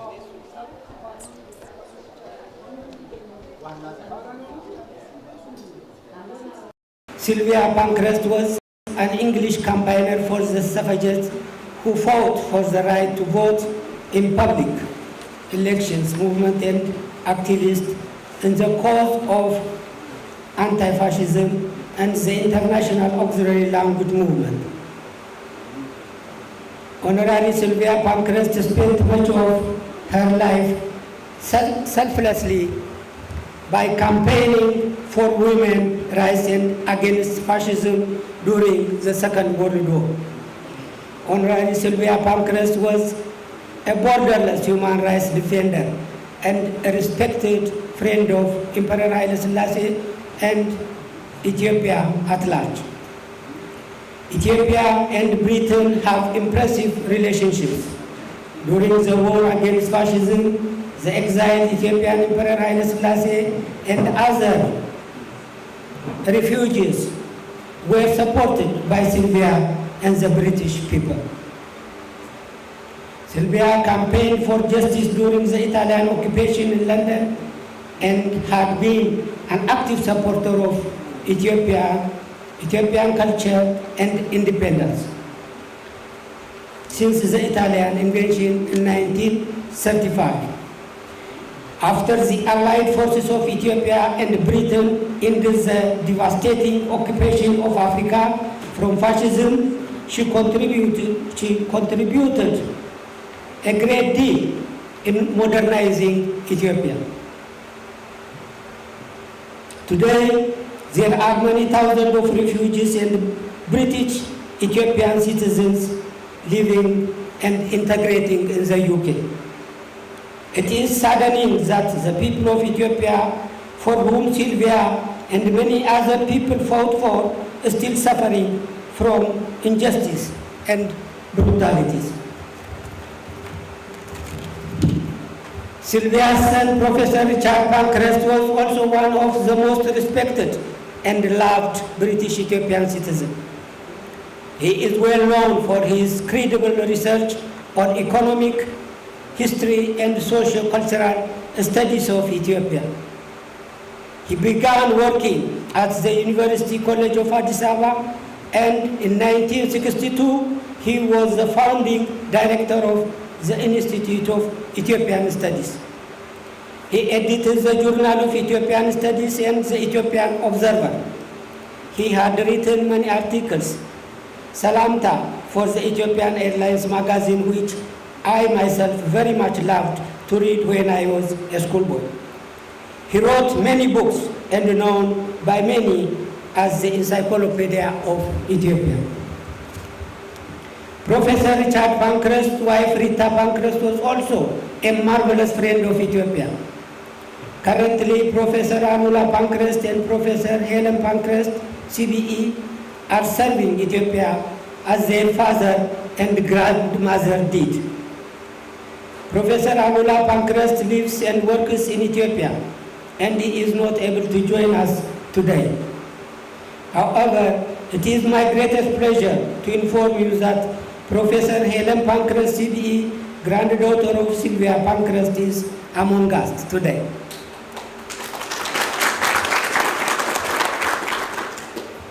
Today, the great British Ethiopian citizens, Honorary Sylvia Pankhurst, her son Professor Richard Pankhurst, and Rita Pankhurst's bodies rest in Addis Ababa, Trinity Cathedral, where royals and patriots of Ethiopia are exclusively buried. May their souls rest in heaven. Thank you for coming and attending this important meeting. Thank you very much indeed.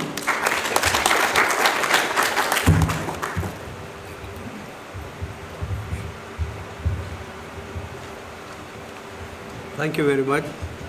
I now call upon Professor Helen Pankhurst.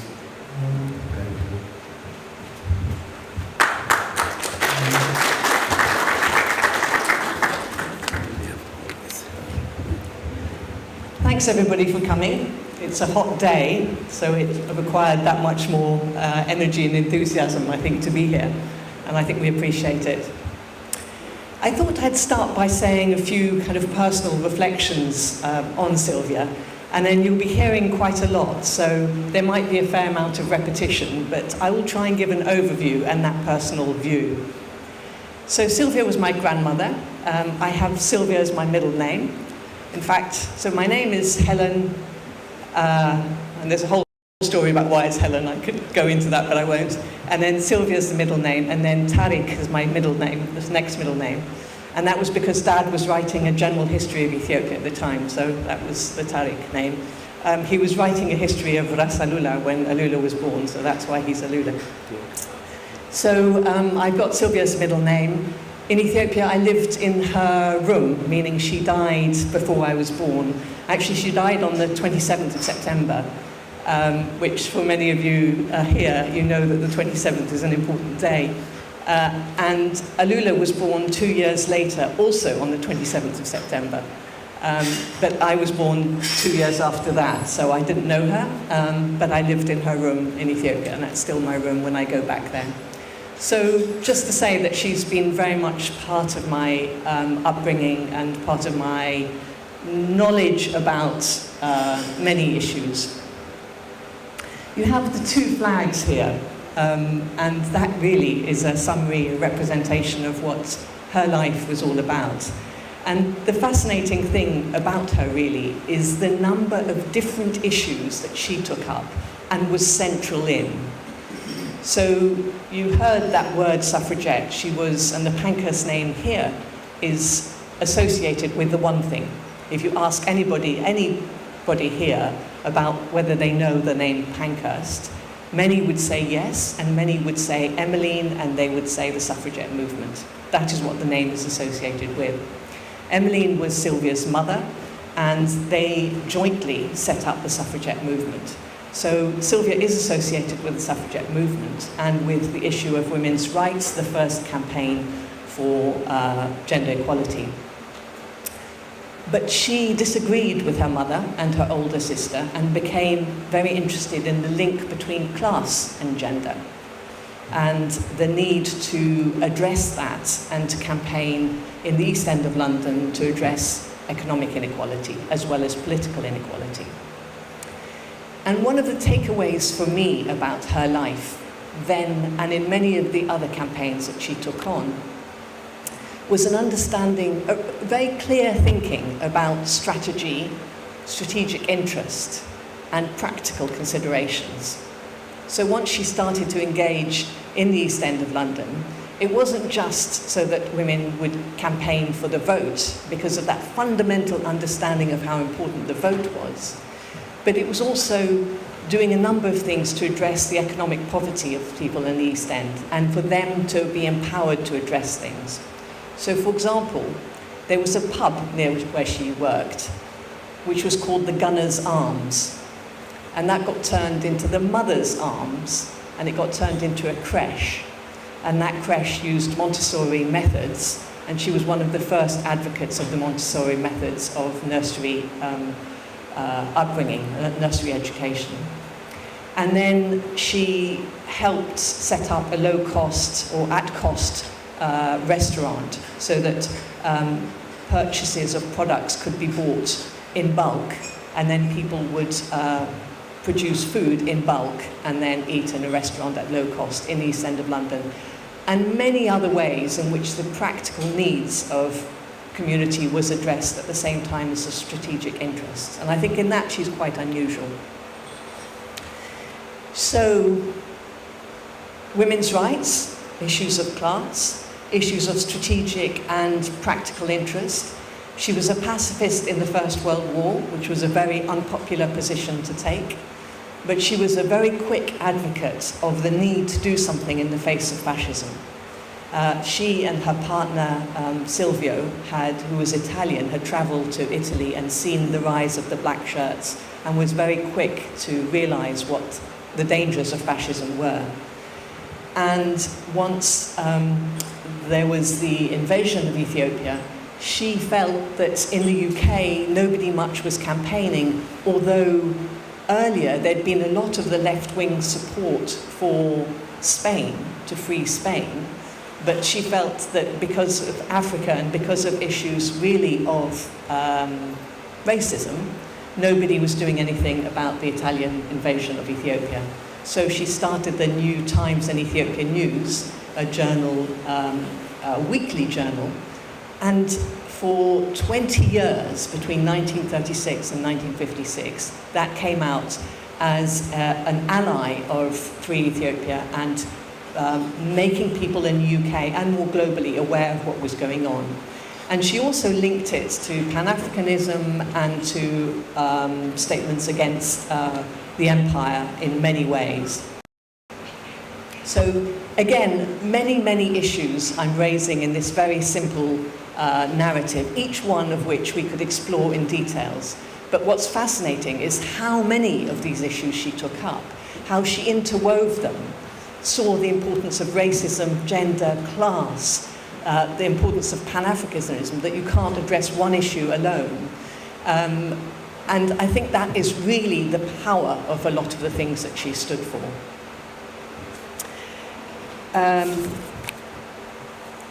The Ethiopia connection was the one that became the most important to her. She then, at the age of 74, moved to Ethiopia in 1956.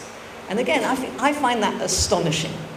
As somebody at the age of 74 packs their bag and goes to move, to another country, and then becomes passionate about the culture of Ethiopia and becomes aware of a number of issues around the fact that, again, there's this racism inherent in the lack of interest in an African culture.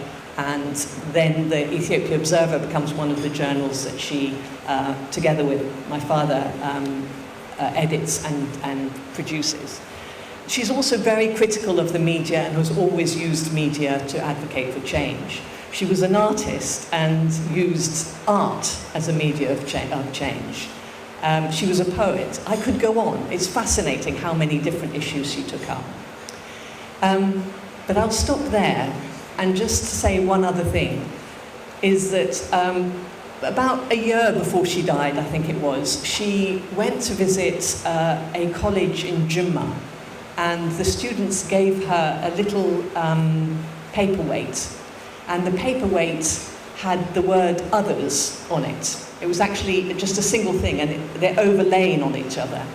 And the students felt that that's what her life represented, the support for others, the campaign for others.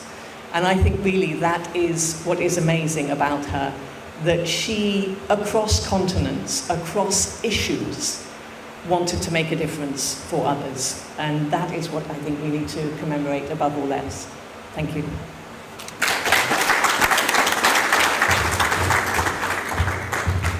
Thank you very much.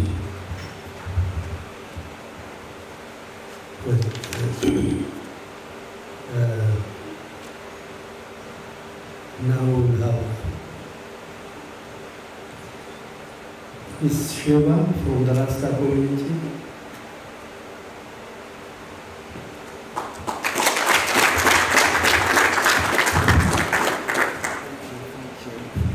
Thanks everyone. So I'm Sheba, I represent Ethiopian World Federation, Healing Heritage, and the Rastafari community in general. I first heard the name Pankhurst when I was a schoolgirl in Birmingham. Emmeline and Sylvia were taught to us because of their work with the suffragette movement. And so this brave woman's existence was already in my psyche as I grew older and started to embrace the liberty of the Rastafari community. And in that, I learned that Emily Pankhurst and then Sylvia Pankhurst more so was a very forthright defender of human rights, freedoms and liberty. And that she took an especial interest in Ethiopia and in His Majesty. I have read in several accounts in my research into Ethiopian history that when His Majesty arrived at Southampton in 1936, Sylvia was one of the people who welcomed him. And she made it clear to His Majesty that she does not agree with monarchy and that she is a Republican, but she believed in the cause, the Ethiopian cause. She believed in the right to fight against the fascist intentions of Mussolini.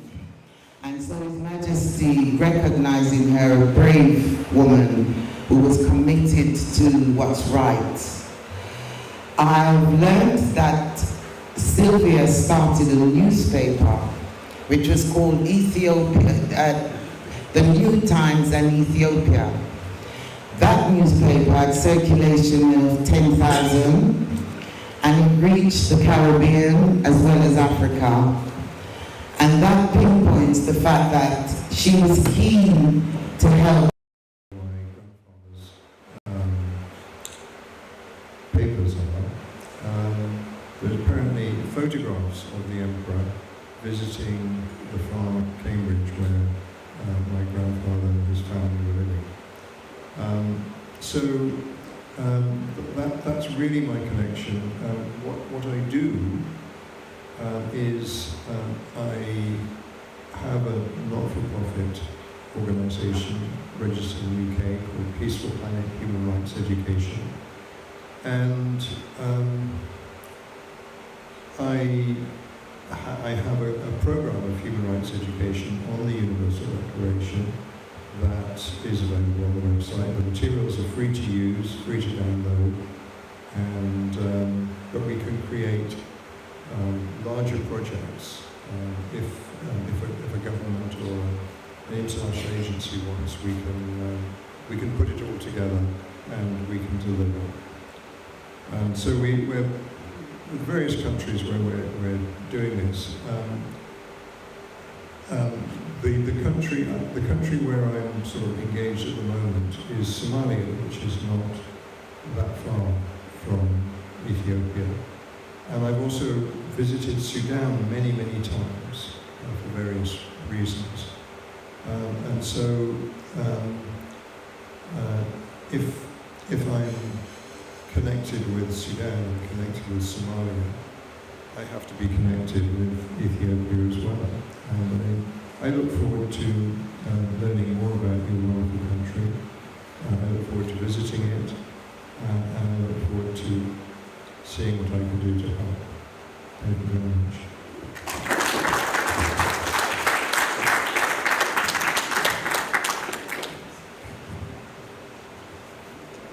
Thank you very much, Lord Gabriel. Our next speaker is Mr. Tayyarway.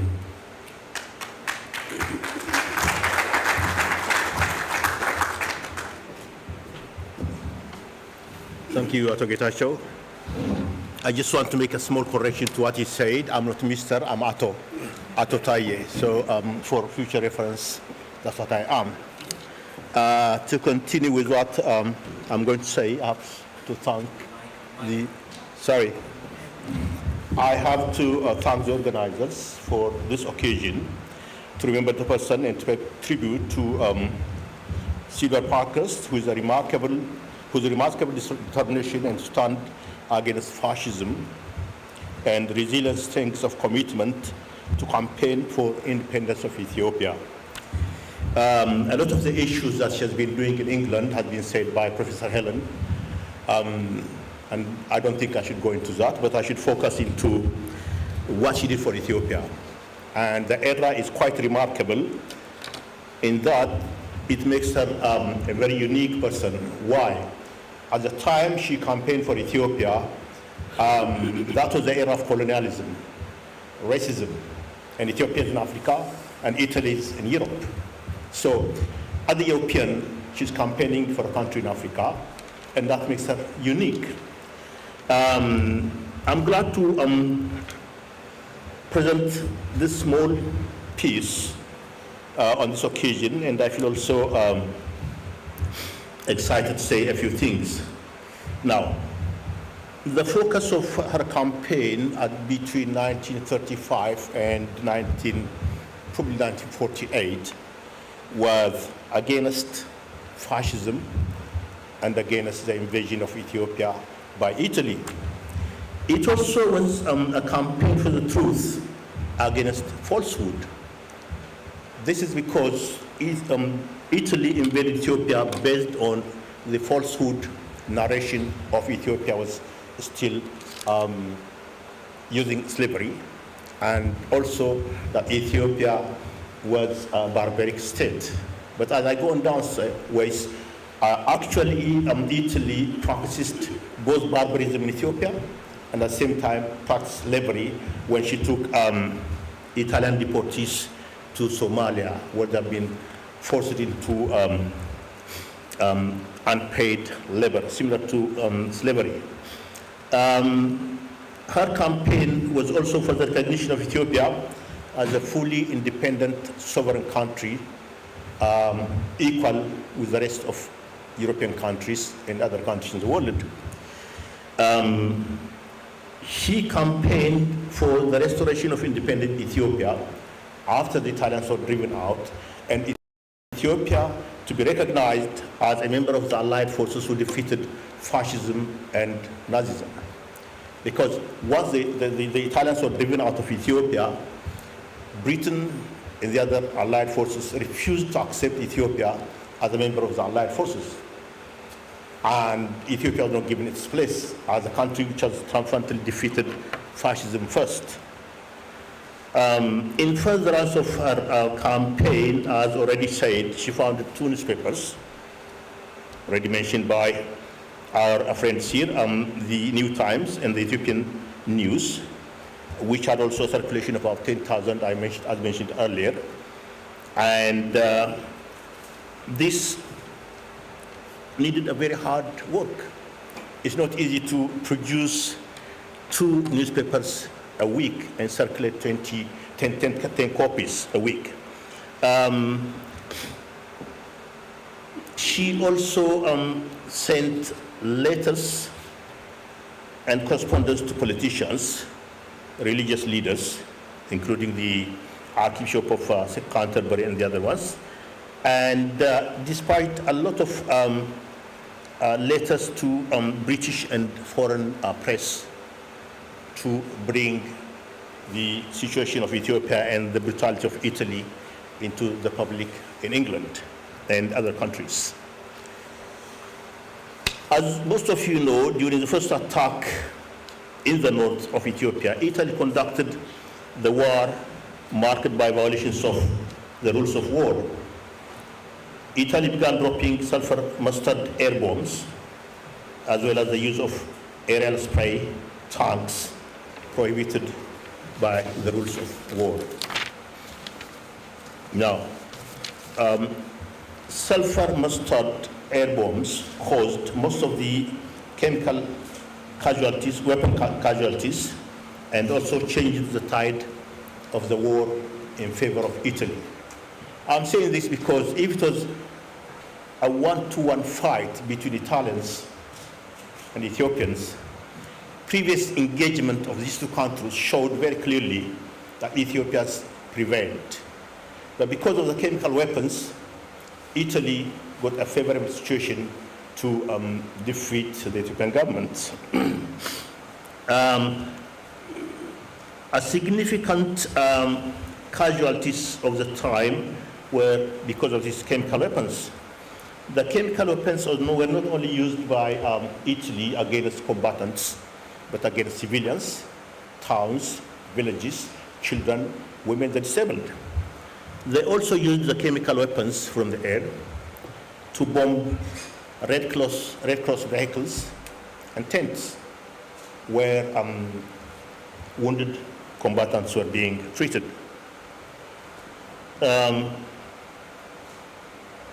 All these were known to governments in the West, mainly France and Britain, but they didn't stop Italy from violating Ethiopian sovereignty and also from violating the rules of war.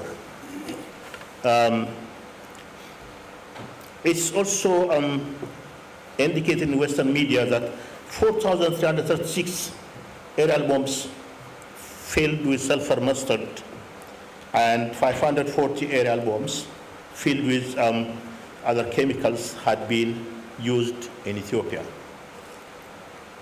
The use of these chemical weapons was widely reported in the Western media, as I said, but this is partly because Sylvia Pankhurst reported these things here by attending meetings and describing them in her newspapers.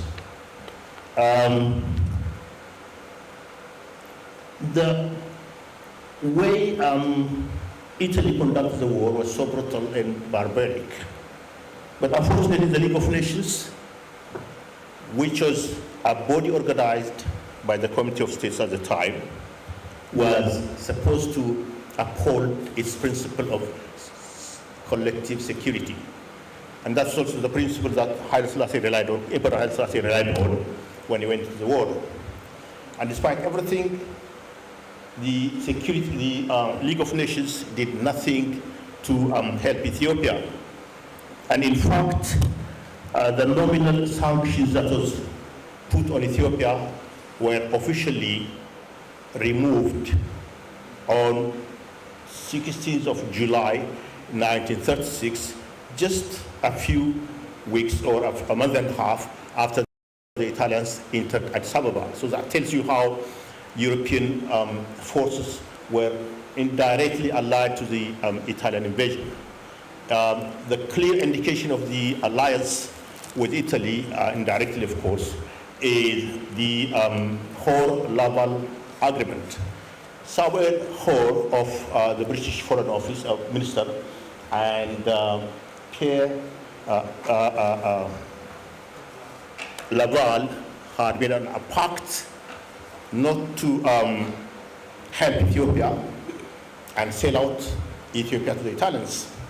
That was the belief that they would appease Mussolini and keep him away from making an alliance with Hitler. But it didn't work. Because as soon as Hitler occupied France, Italy declared war against France, which was actually occupied by the Nazis. Italy also declared war on Britain because Italy felt Britain was weakened now by the bombing and everything. They could not reach here on the islands of the United Kingdom. They could only attack the colonies around Ethiopia. Now, this was a very good situation for Ethiopia. How? In Ethiopia, our patriots, Ethiopian patriots, are actually giving a difficult time for Italians. At that particular time, Italians could only believe and show to the world that they could occupy only Addis Ababa and Hararge, which also includes the Ogaden. The rest of Ethiopia, every movement of Italians faced a harassment and attack by Ethiopian patriots. Now, all the brutality of Italy and all the resistance of the Ethiopian patriots was brought home to the British public by Sylvia Pankhurst. The candle always burned for Ethiopian independence and also against the fight of fascism. Now, this is during mostly during the occupation. The highlight of Italian brutality took place, as most of you know, on Yekatit 12. This is the occasion that we call the Massacre of Addis Ababa. Yekatit 12 is the equivalent of 19th of February. On that day, there was an occasion at the palace, and the Viceroy was, Lord Graziani was going to make a speech and donation to people, and it was a big ceremony. But somebody tried, or some Ethiopians tried to assassinate this person. What happened is the most brutal situation in history of mankind. Once Mussolini is wounded by the attempted assassination, the entire palace, which is Sidiskilo University now, including Jan Meda up to Sabadaraja, on this side up to Rada, was encircled at 1 o'clock on that Friday day. And all soldiers, all Italians, all civilians started Ethiopians indiscriminately. Women, children, the disabled, the aged, without any mercy were being killed. It's not only the killing, but the brutality of the killing that actually history has recorded properly, but known very much. They used guns, bombs, sticks, bayonets, and in the bayonets sometimes they stick the bayonets on small kids and children and toss them into the air. How the vehicles was that they tie the limbs of one person on this side on one vehicle and the other two on this side, pulled them apart. So you can see how much the brutality was. That was the day. At night they went around burning houses with people inside in most cases. So most houses in Addis Ababa at the time would have been small chickens made of grass or zinc, easy to burn. And anybody tried to come out would be pushed inside. And the whole families were burned. They also looted everything. To every house they went to Finnish people, they also took any jewelries, any money, anything they got from those residents. It continued on the Saturday, which is the 20th of February. Same thing. It continued on the 21st of February, 1937, sorry, a whole day. Guess how many people were killed in 3 days? Some estimates take it up to 30,000. A very conservative estimate takes it to 20,000 in 3 days. It's not the magnitude of the number of people killed. It's the method of the killing, which actually has left a huge mark in our thinking until now, and how we perceive Italians until now, some of us, of course. All this was reported by civil pankhurst. A lot of people would have not known if not for the campaign of Sylvia Pankhurst, and we owe to her that she brought the brutality of Italy into the British public.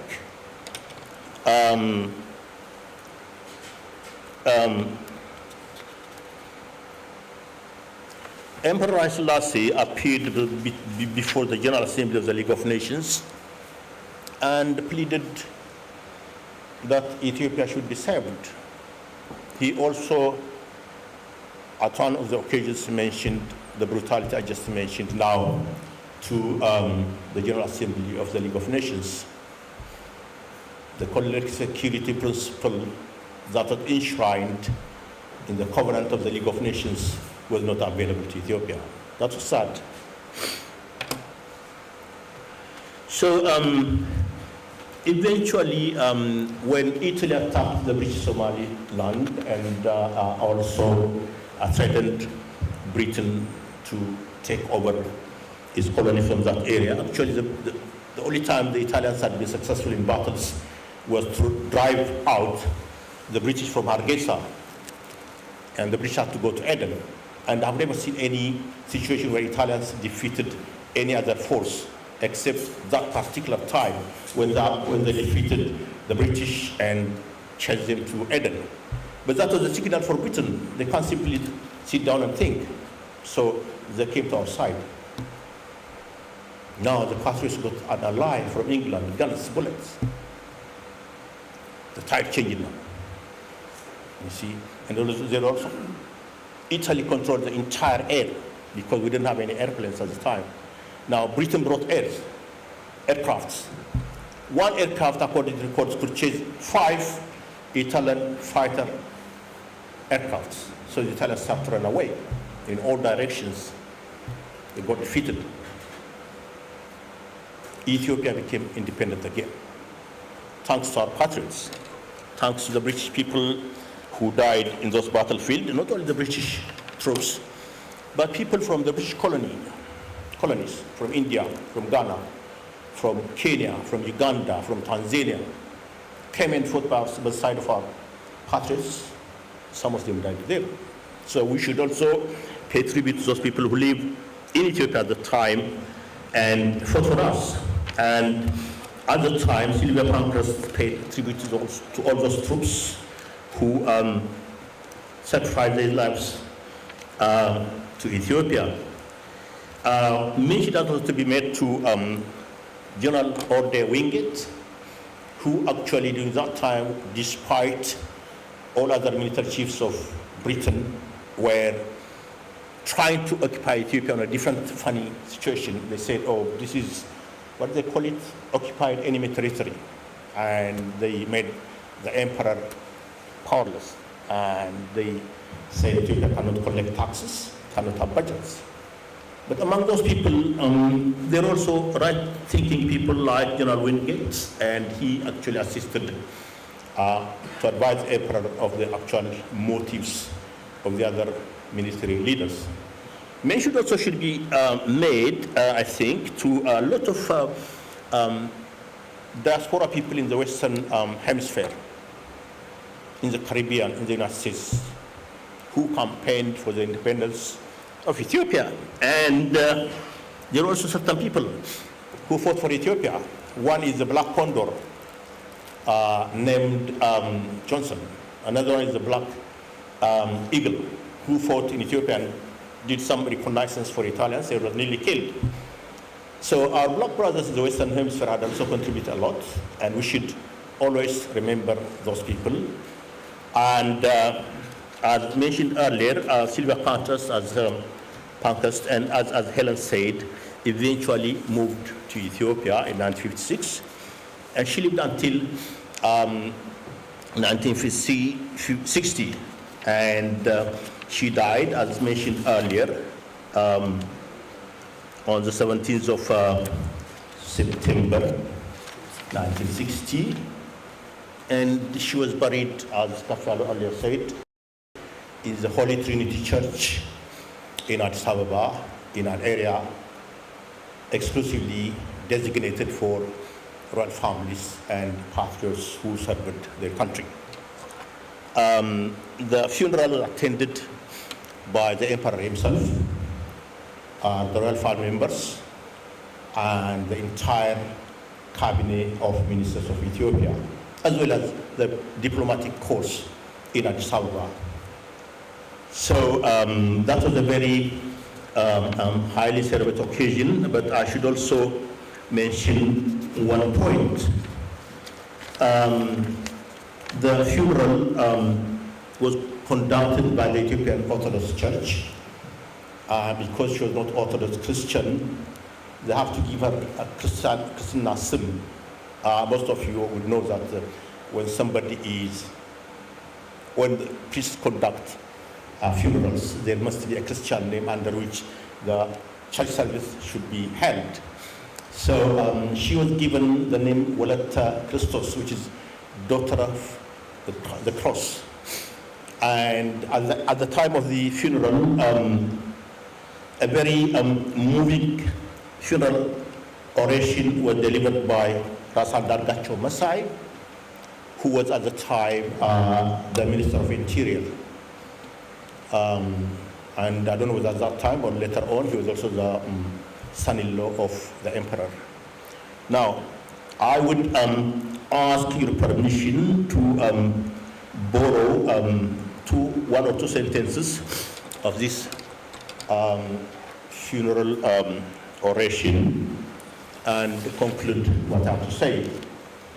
And he said, Rasandargacho said, and I quote, "The noble deeds of this great woman are so many and so varied that it's impossible to recount them." I think a lot of them were said by Helen, and she actually highlighted only a few of them. We would have been deeper, but it takes a week to talk about that. And he said, because there is so many of them, it's impossible to recount them, he said, it's enough to say that she worked hard and died fighting for peace, happiness, and fair play for others. End of quotations.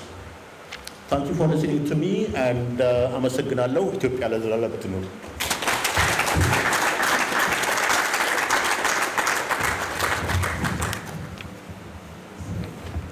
Thank you very much, Atudai. I think he gave us a bit of the history in which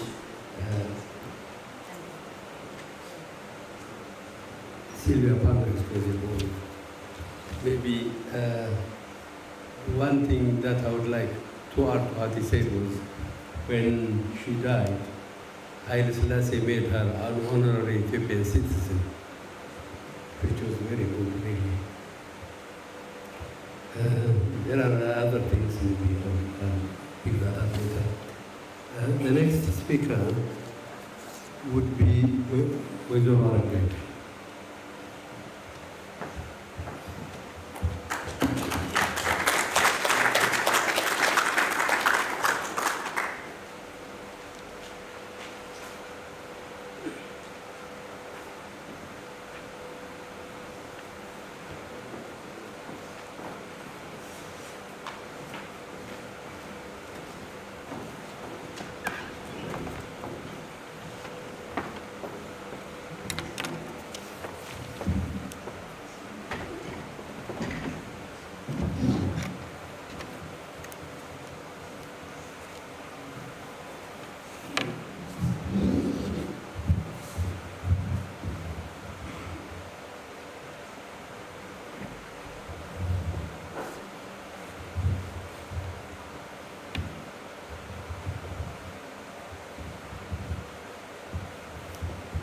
ይሰማል?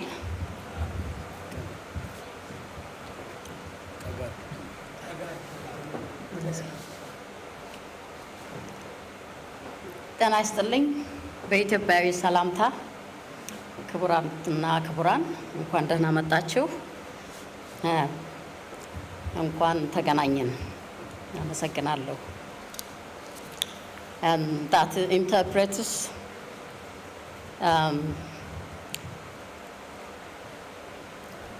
good evening.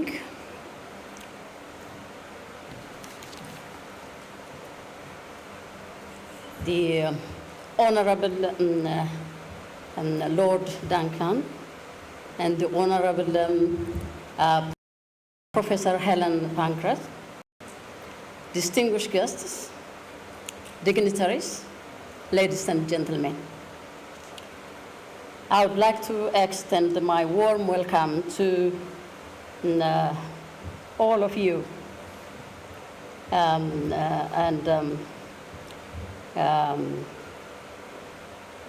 thank you for coming to commemorate the grandmother of Professor Helen and Professor Adula Pancras, and artist, suffragist, humanist,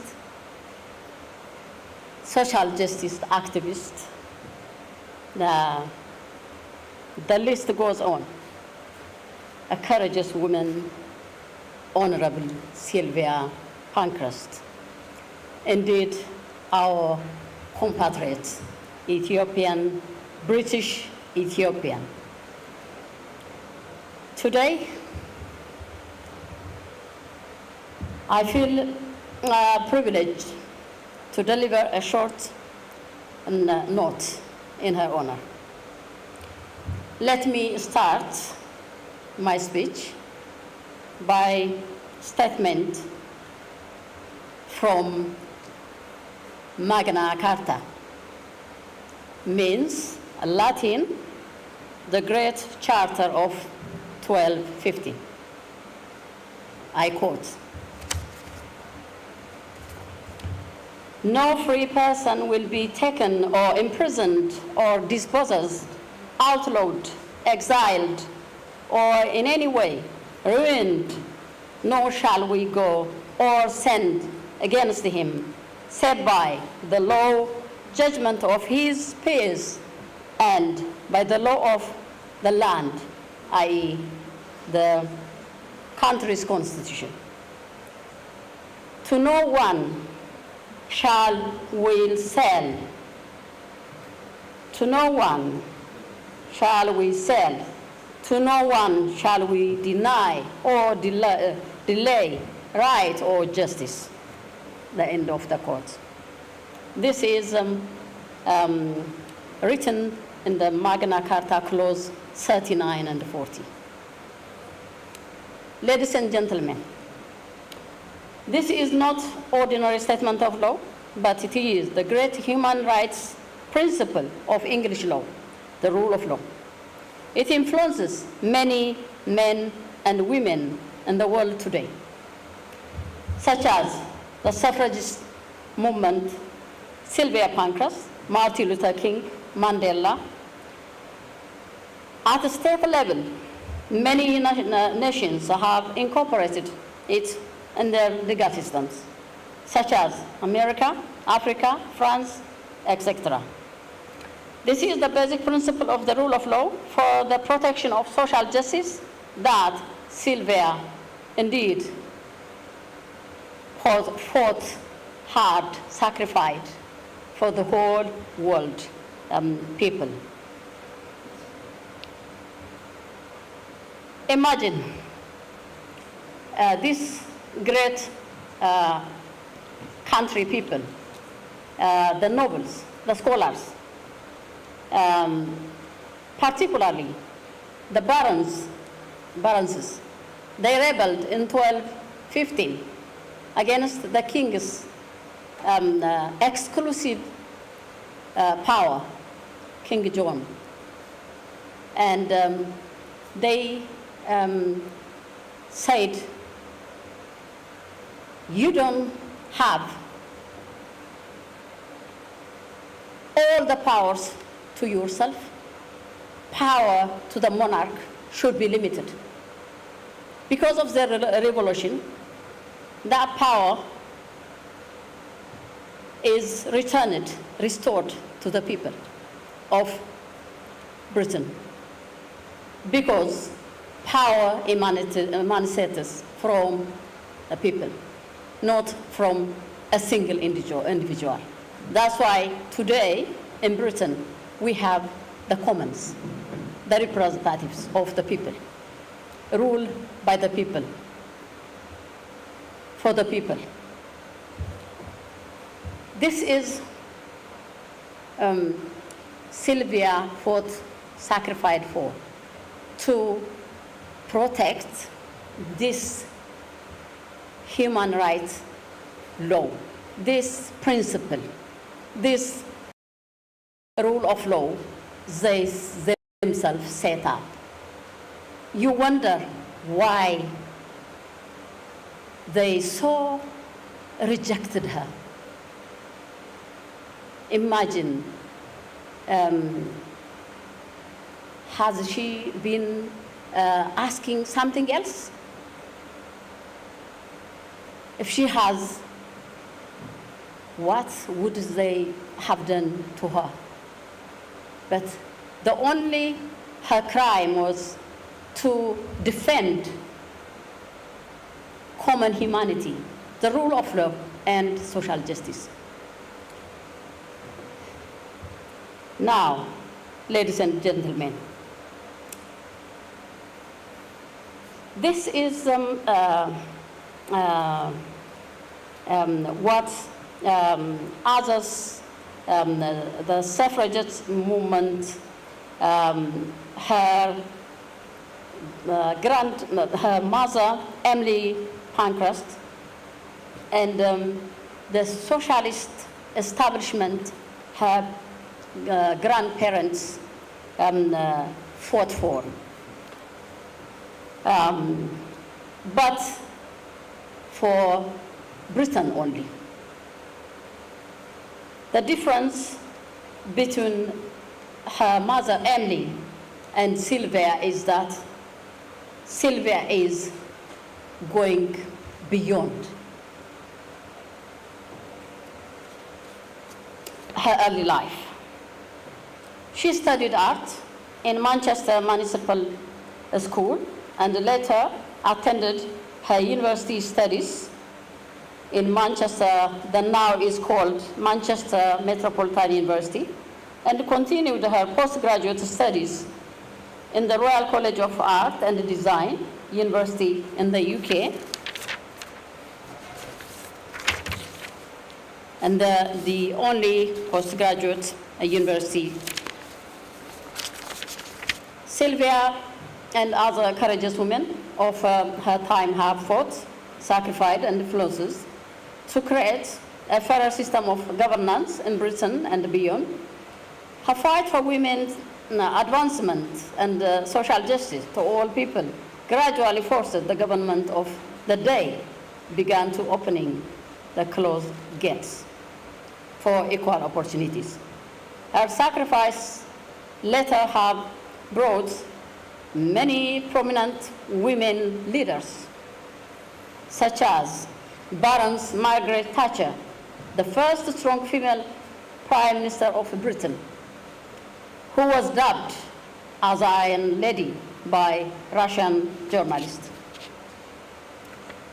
Sylvia's memory and legacy belongs as much to the story of Ethiopian liberation as it did to those women's suffrage and international social justice. Her connection to Ethiopia is a reminder of international solidarity, most inspiring and spread to future men and women of high moral value all over the world. In the 1930s, she committed to promote peace in the world and started fighting fascism, assisting Jewish refugees, victims of the Nazi Hitler racist DBZ policy and supporting Spanish Republicans against the other side barbarics, which is fundamental to the civil rights fighters such as Martin Luther King in America, the first black steel car conductor, Maya Angelou from San Francisco, USA, had fought for racial justice. As well as Nelson Mandela had fought for racial equality and freedom in South Africa. Before I exiled from my country as a political migrant to the UK in 1991, for fear of grave and brutal punishment and to escape injustice and persecution from TPLF and OLF, joined brutal, ethno-fascist, racist, and barbaric criminal order that still continues today. I have not heard about this great woman and the suffrage movement. It was in the 90s when I began my higher education studies here in London, both in college and during my university studies. I get to know about Sylvia and her great sacrifice for justice and equality. Her bravery and undertaking to establish a system of democracy based on the rule of law is inspiring. Today, Sylvia's Ethiopia, she sacrificed for the people's freedom and justice, sadly is left without a normal government. Instead, run by apartheid-style, divisive policy, terrorizing group, so-called TPLF and OLF, the joint venture, who are neo-fascists, racists. Recently, the neo-fascist regime in Ethiopia scaled up their genocide specifically against the majority Amhara tribe, with a plan to exterminate the population completely. As Sylvia denounced fascism and racism and fought against, we too, the Amhara Ethiopian community in London, in particular, staging protests and denouncing other, conducting other activities against the regime's injustice, discriminatory policy, continuing to exposing to the world and to stop Amhara genocide.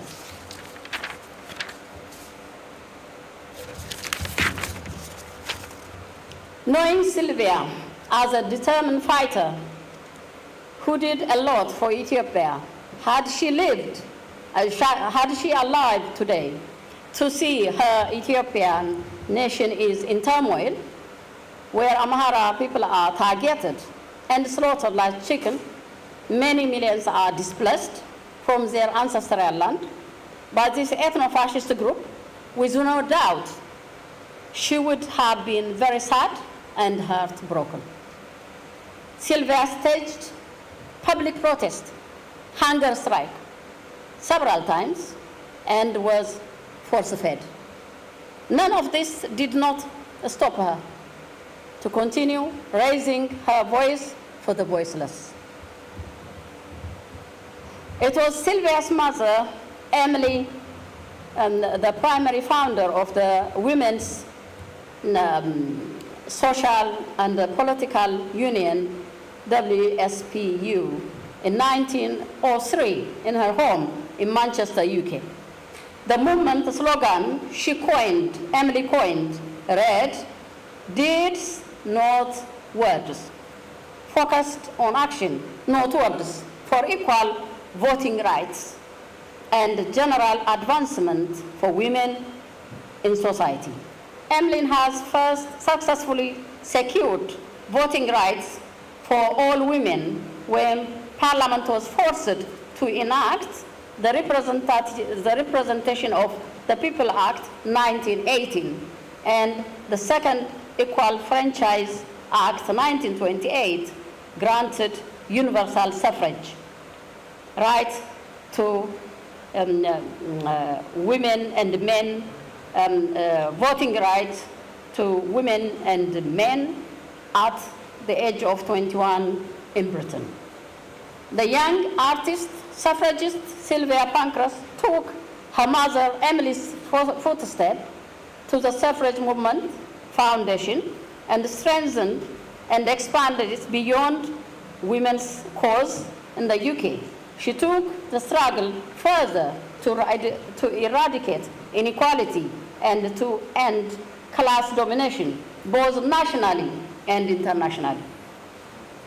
Sylvia was not only the suffrage movement leader and humanist, she spoke through art, by sign and by word.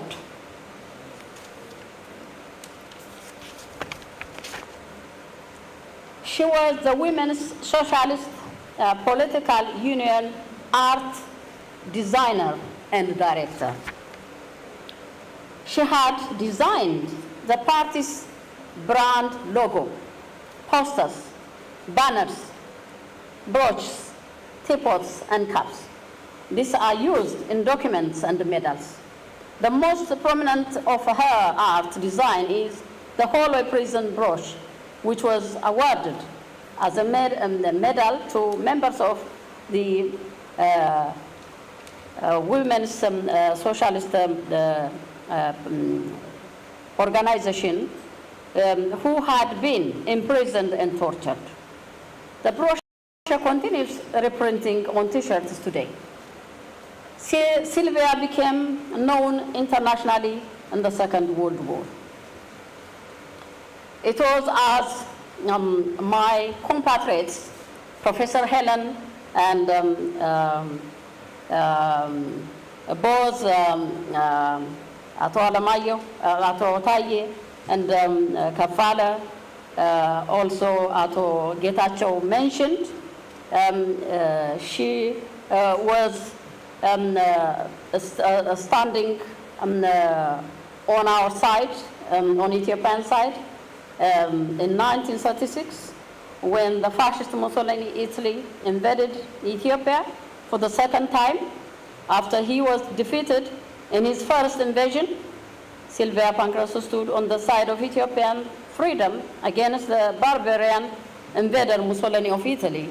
In the First Grand War, during the reign of King Menelik II, Mussolini invaded Ethiopia and badly defeated under the king's wise command at a small place called Adwa, Tigray, North Ethiopia.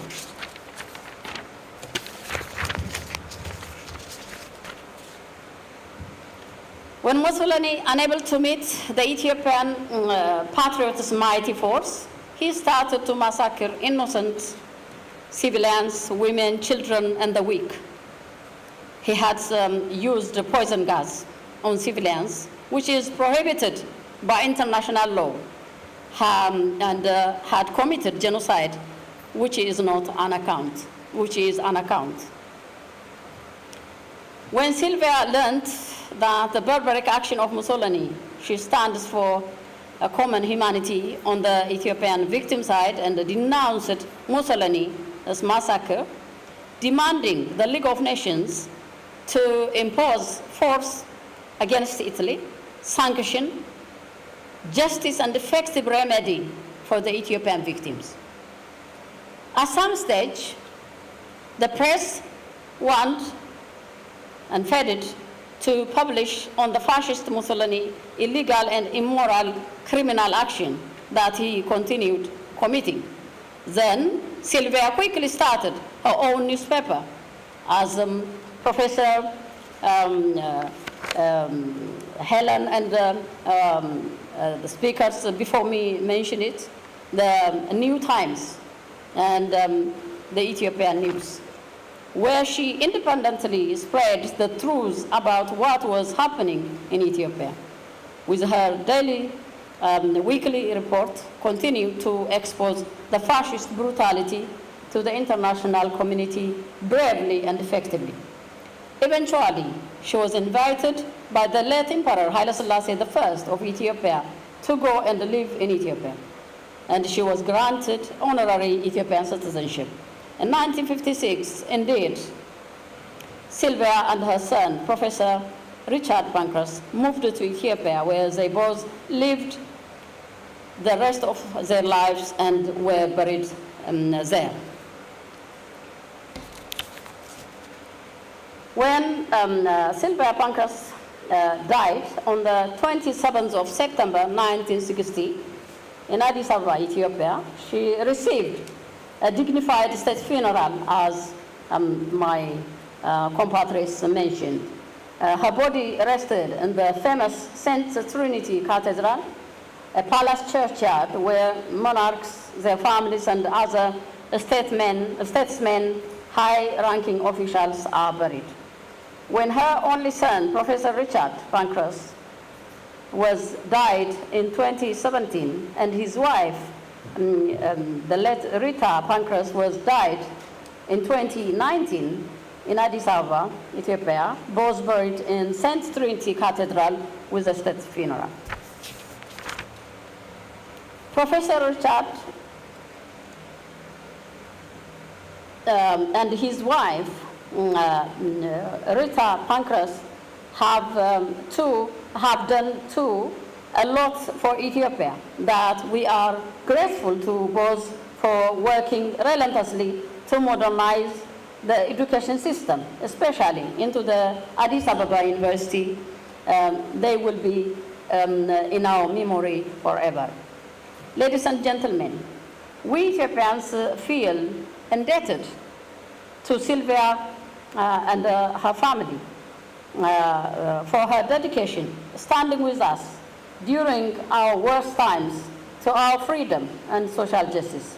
Hence, it is that her transnational contribution and sacrifices to democracy that we Ethiopians have a special reason to honor her memory and ensure that her legacy passed to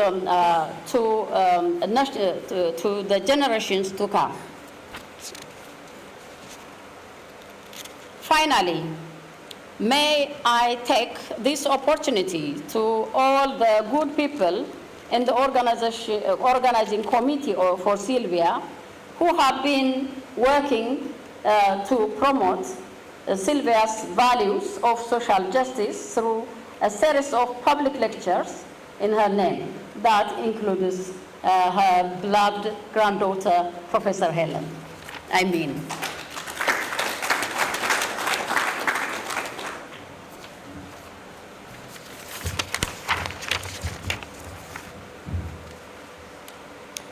Her symbolism represents great value of common humanity, that everyone should be free and equal before the law. Ladies and gentlemen, once again, a memory of artist, suffragist, social justice campaigner, British Ethiopian, Sylvia Pankhurst. Thank you for listening and sharing this honoring program. I wish you all a pleasant night. And I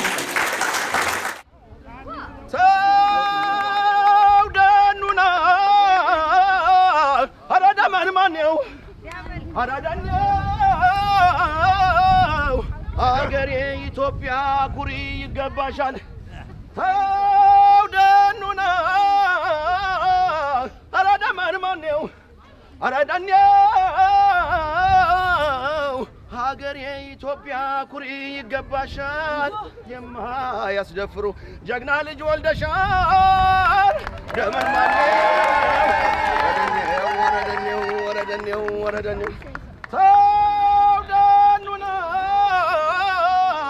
አራዳማን ማነው አንተ መንገደኛ ልጠይቅህ ወሬ ከአባቴ ባድማ ተጠምዷል ወይ በሬ መጠመዱንማ ተጠምዶ ነበረ ደመለኛው ወይፈን ማነቂያ ሰበረ ደመን ማነው ወረደኔው ዘራፍ አካኪ ዘራፍ አገሬ ኢትዮጵያ ጥቁርም አይደለሽ ጥቁር ነሽ አሉ ነጭም አይደለሽ ነጭ ነሽ አሉ ዘራፍ አካኪ ዘራፍ ዱብ ያለው እንደ በረዶ በልጅነቱ በረሃ ወርዶ በረሃ ዳሪ በሰው ጠመንጃ ወንዝ አሻጋሪ ሱሪ ዝቅ ጸጉር ፈተላ ሱሪ ዝቅ ጸጉር ፈተላ ሱሪ ዝቅ ጸጉር ፈተላ አሬት መጣብኝ ይወሮ በላ እዚህ ቁጭ ብሎ ደም ከሚያፈላ ስለደው አባይ ገድቦ ይብላብላታ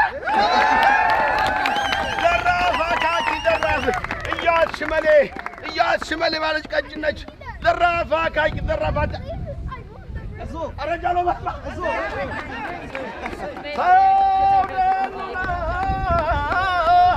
አረዳ ማን ነው አረዳኔ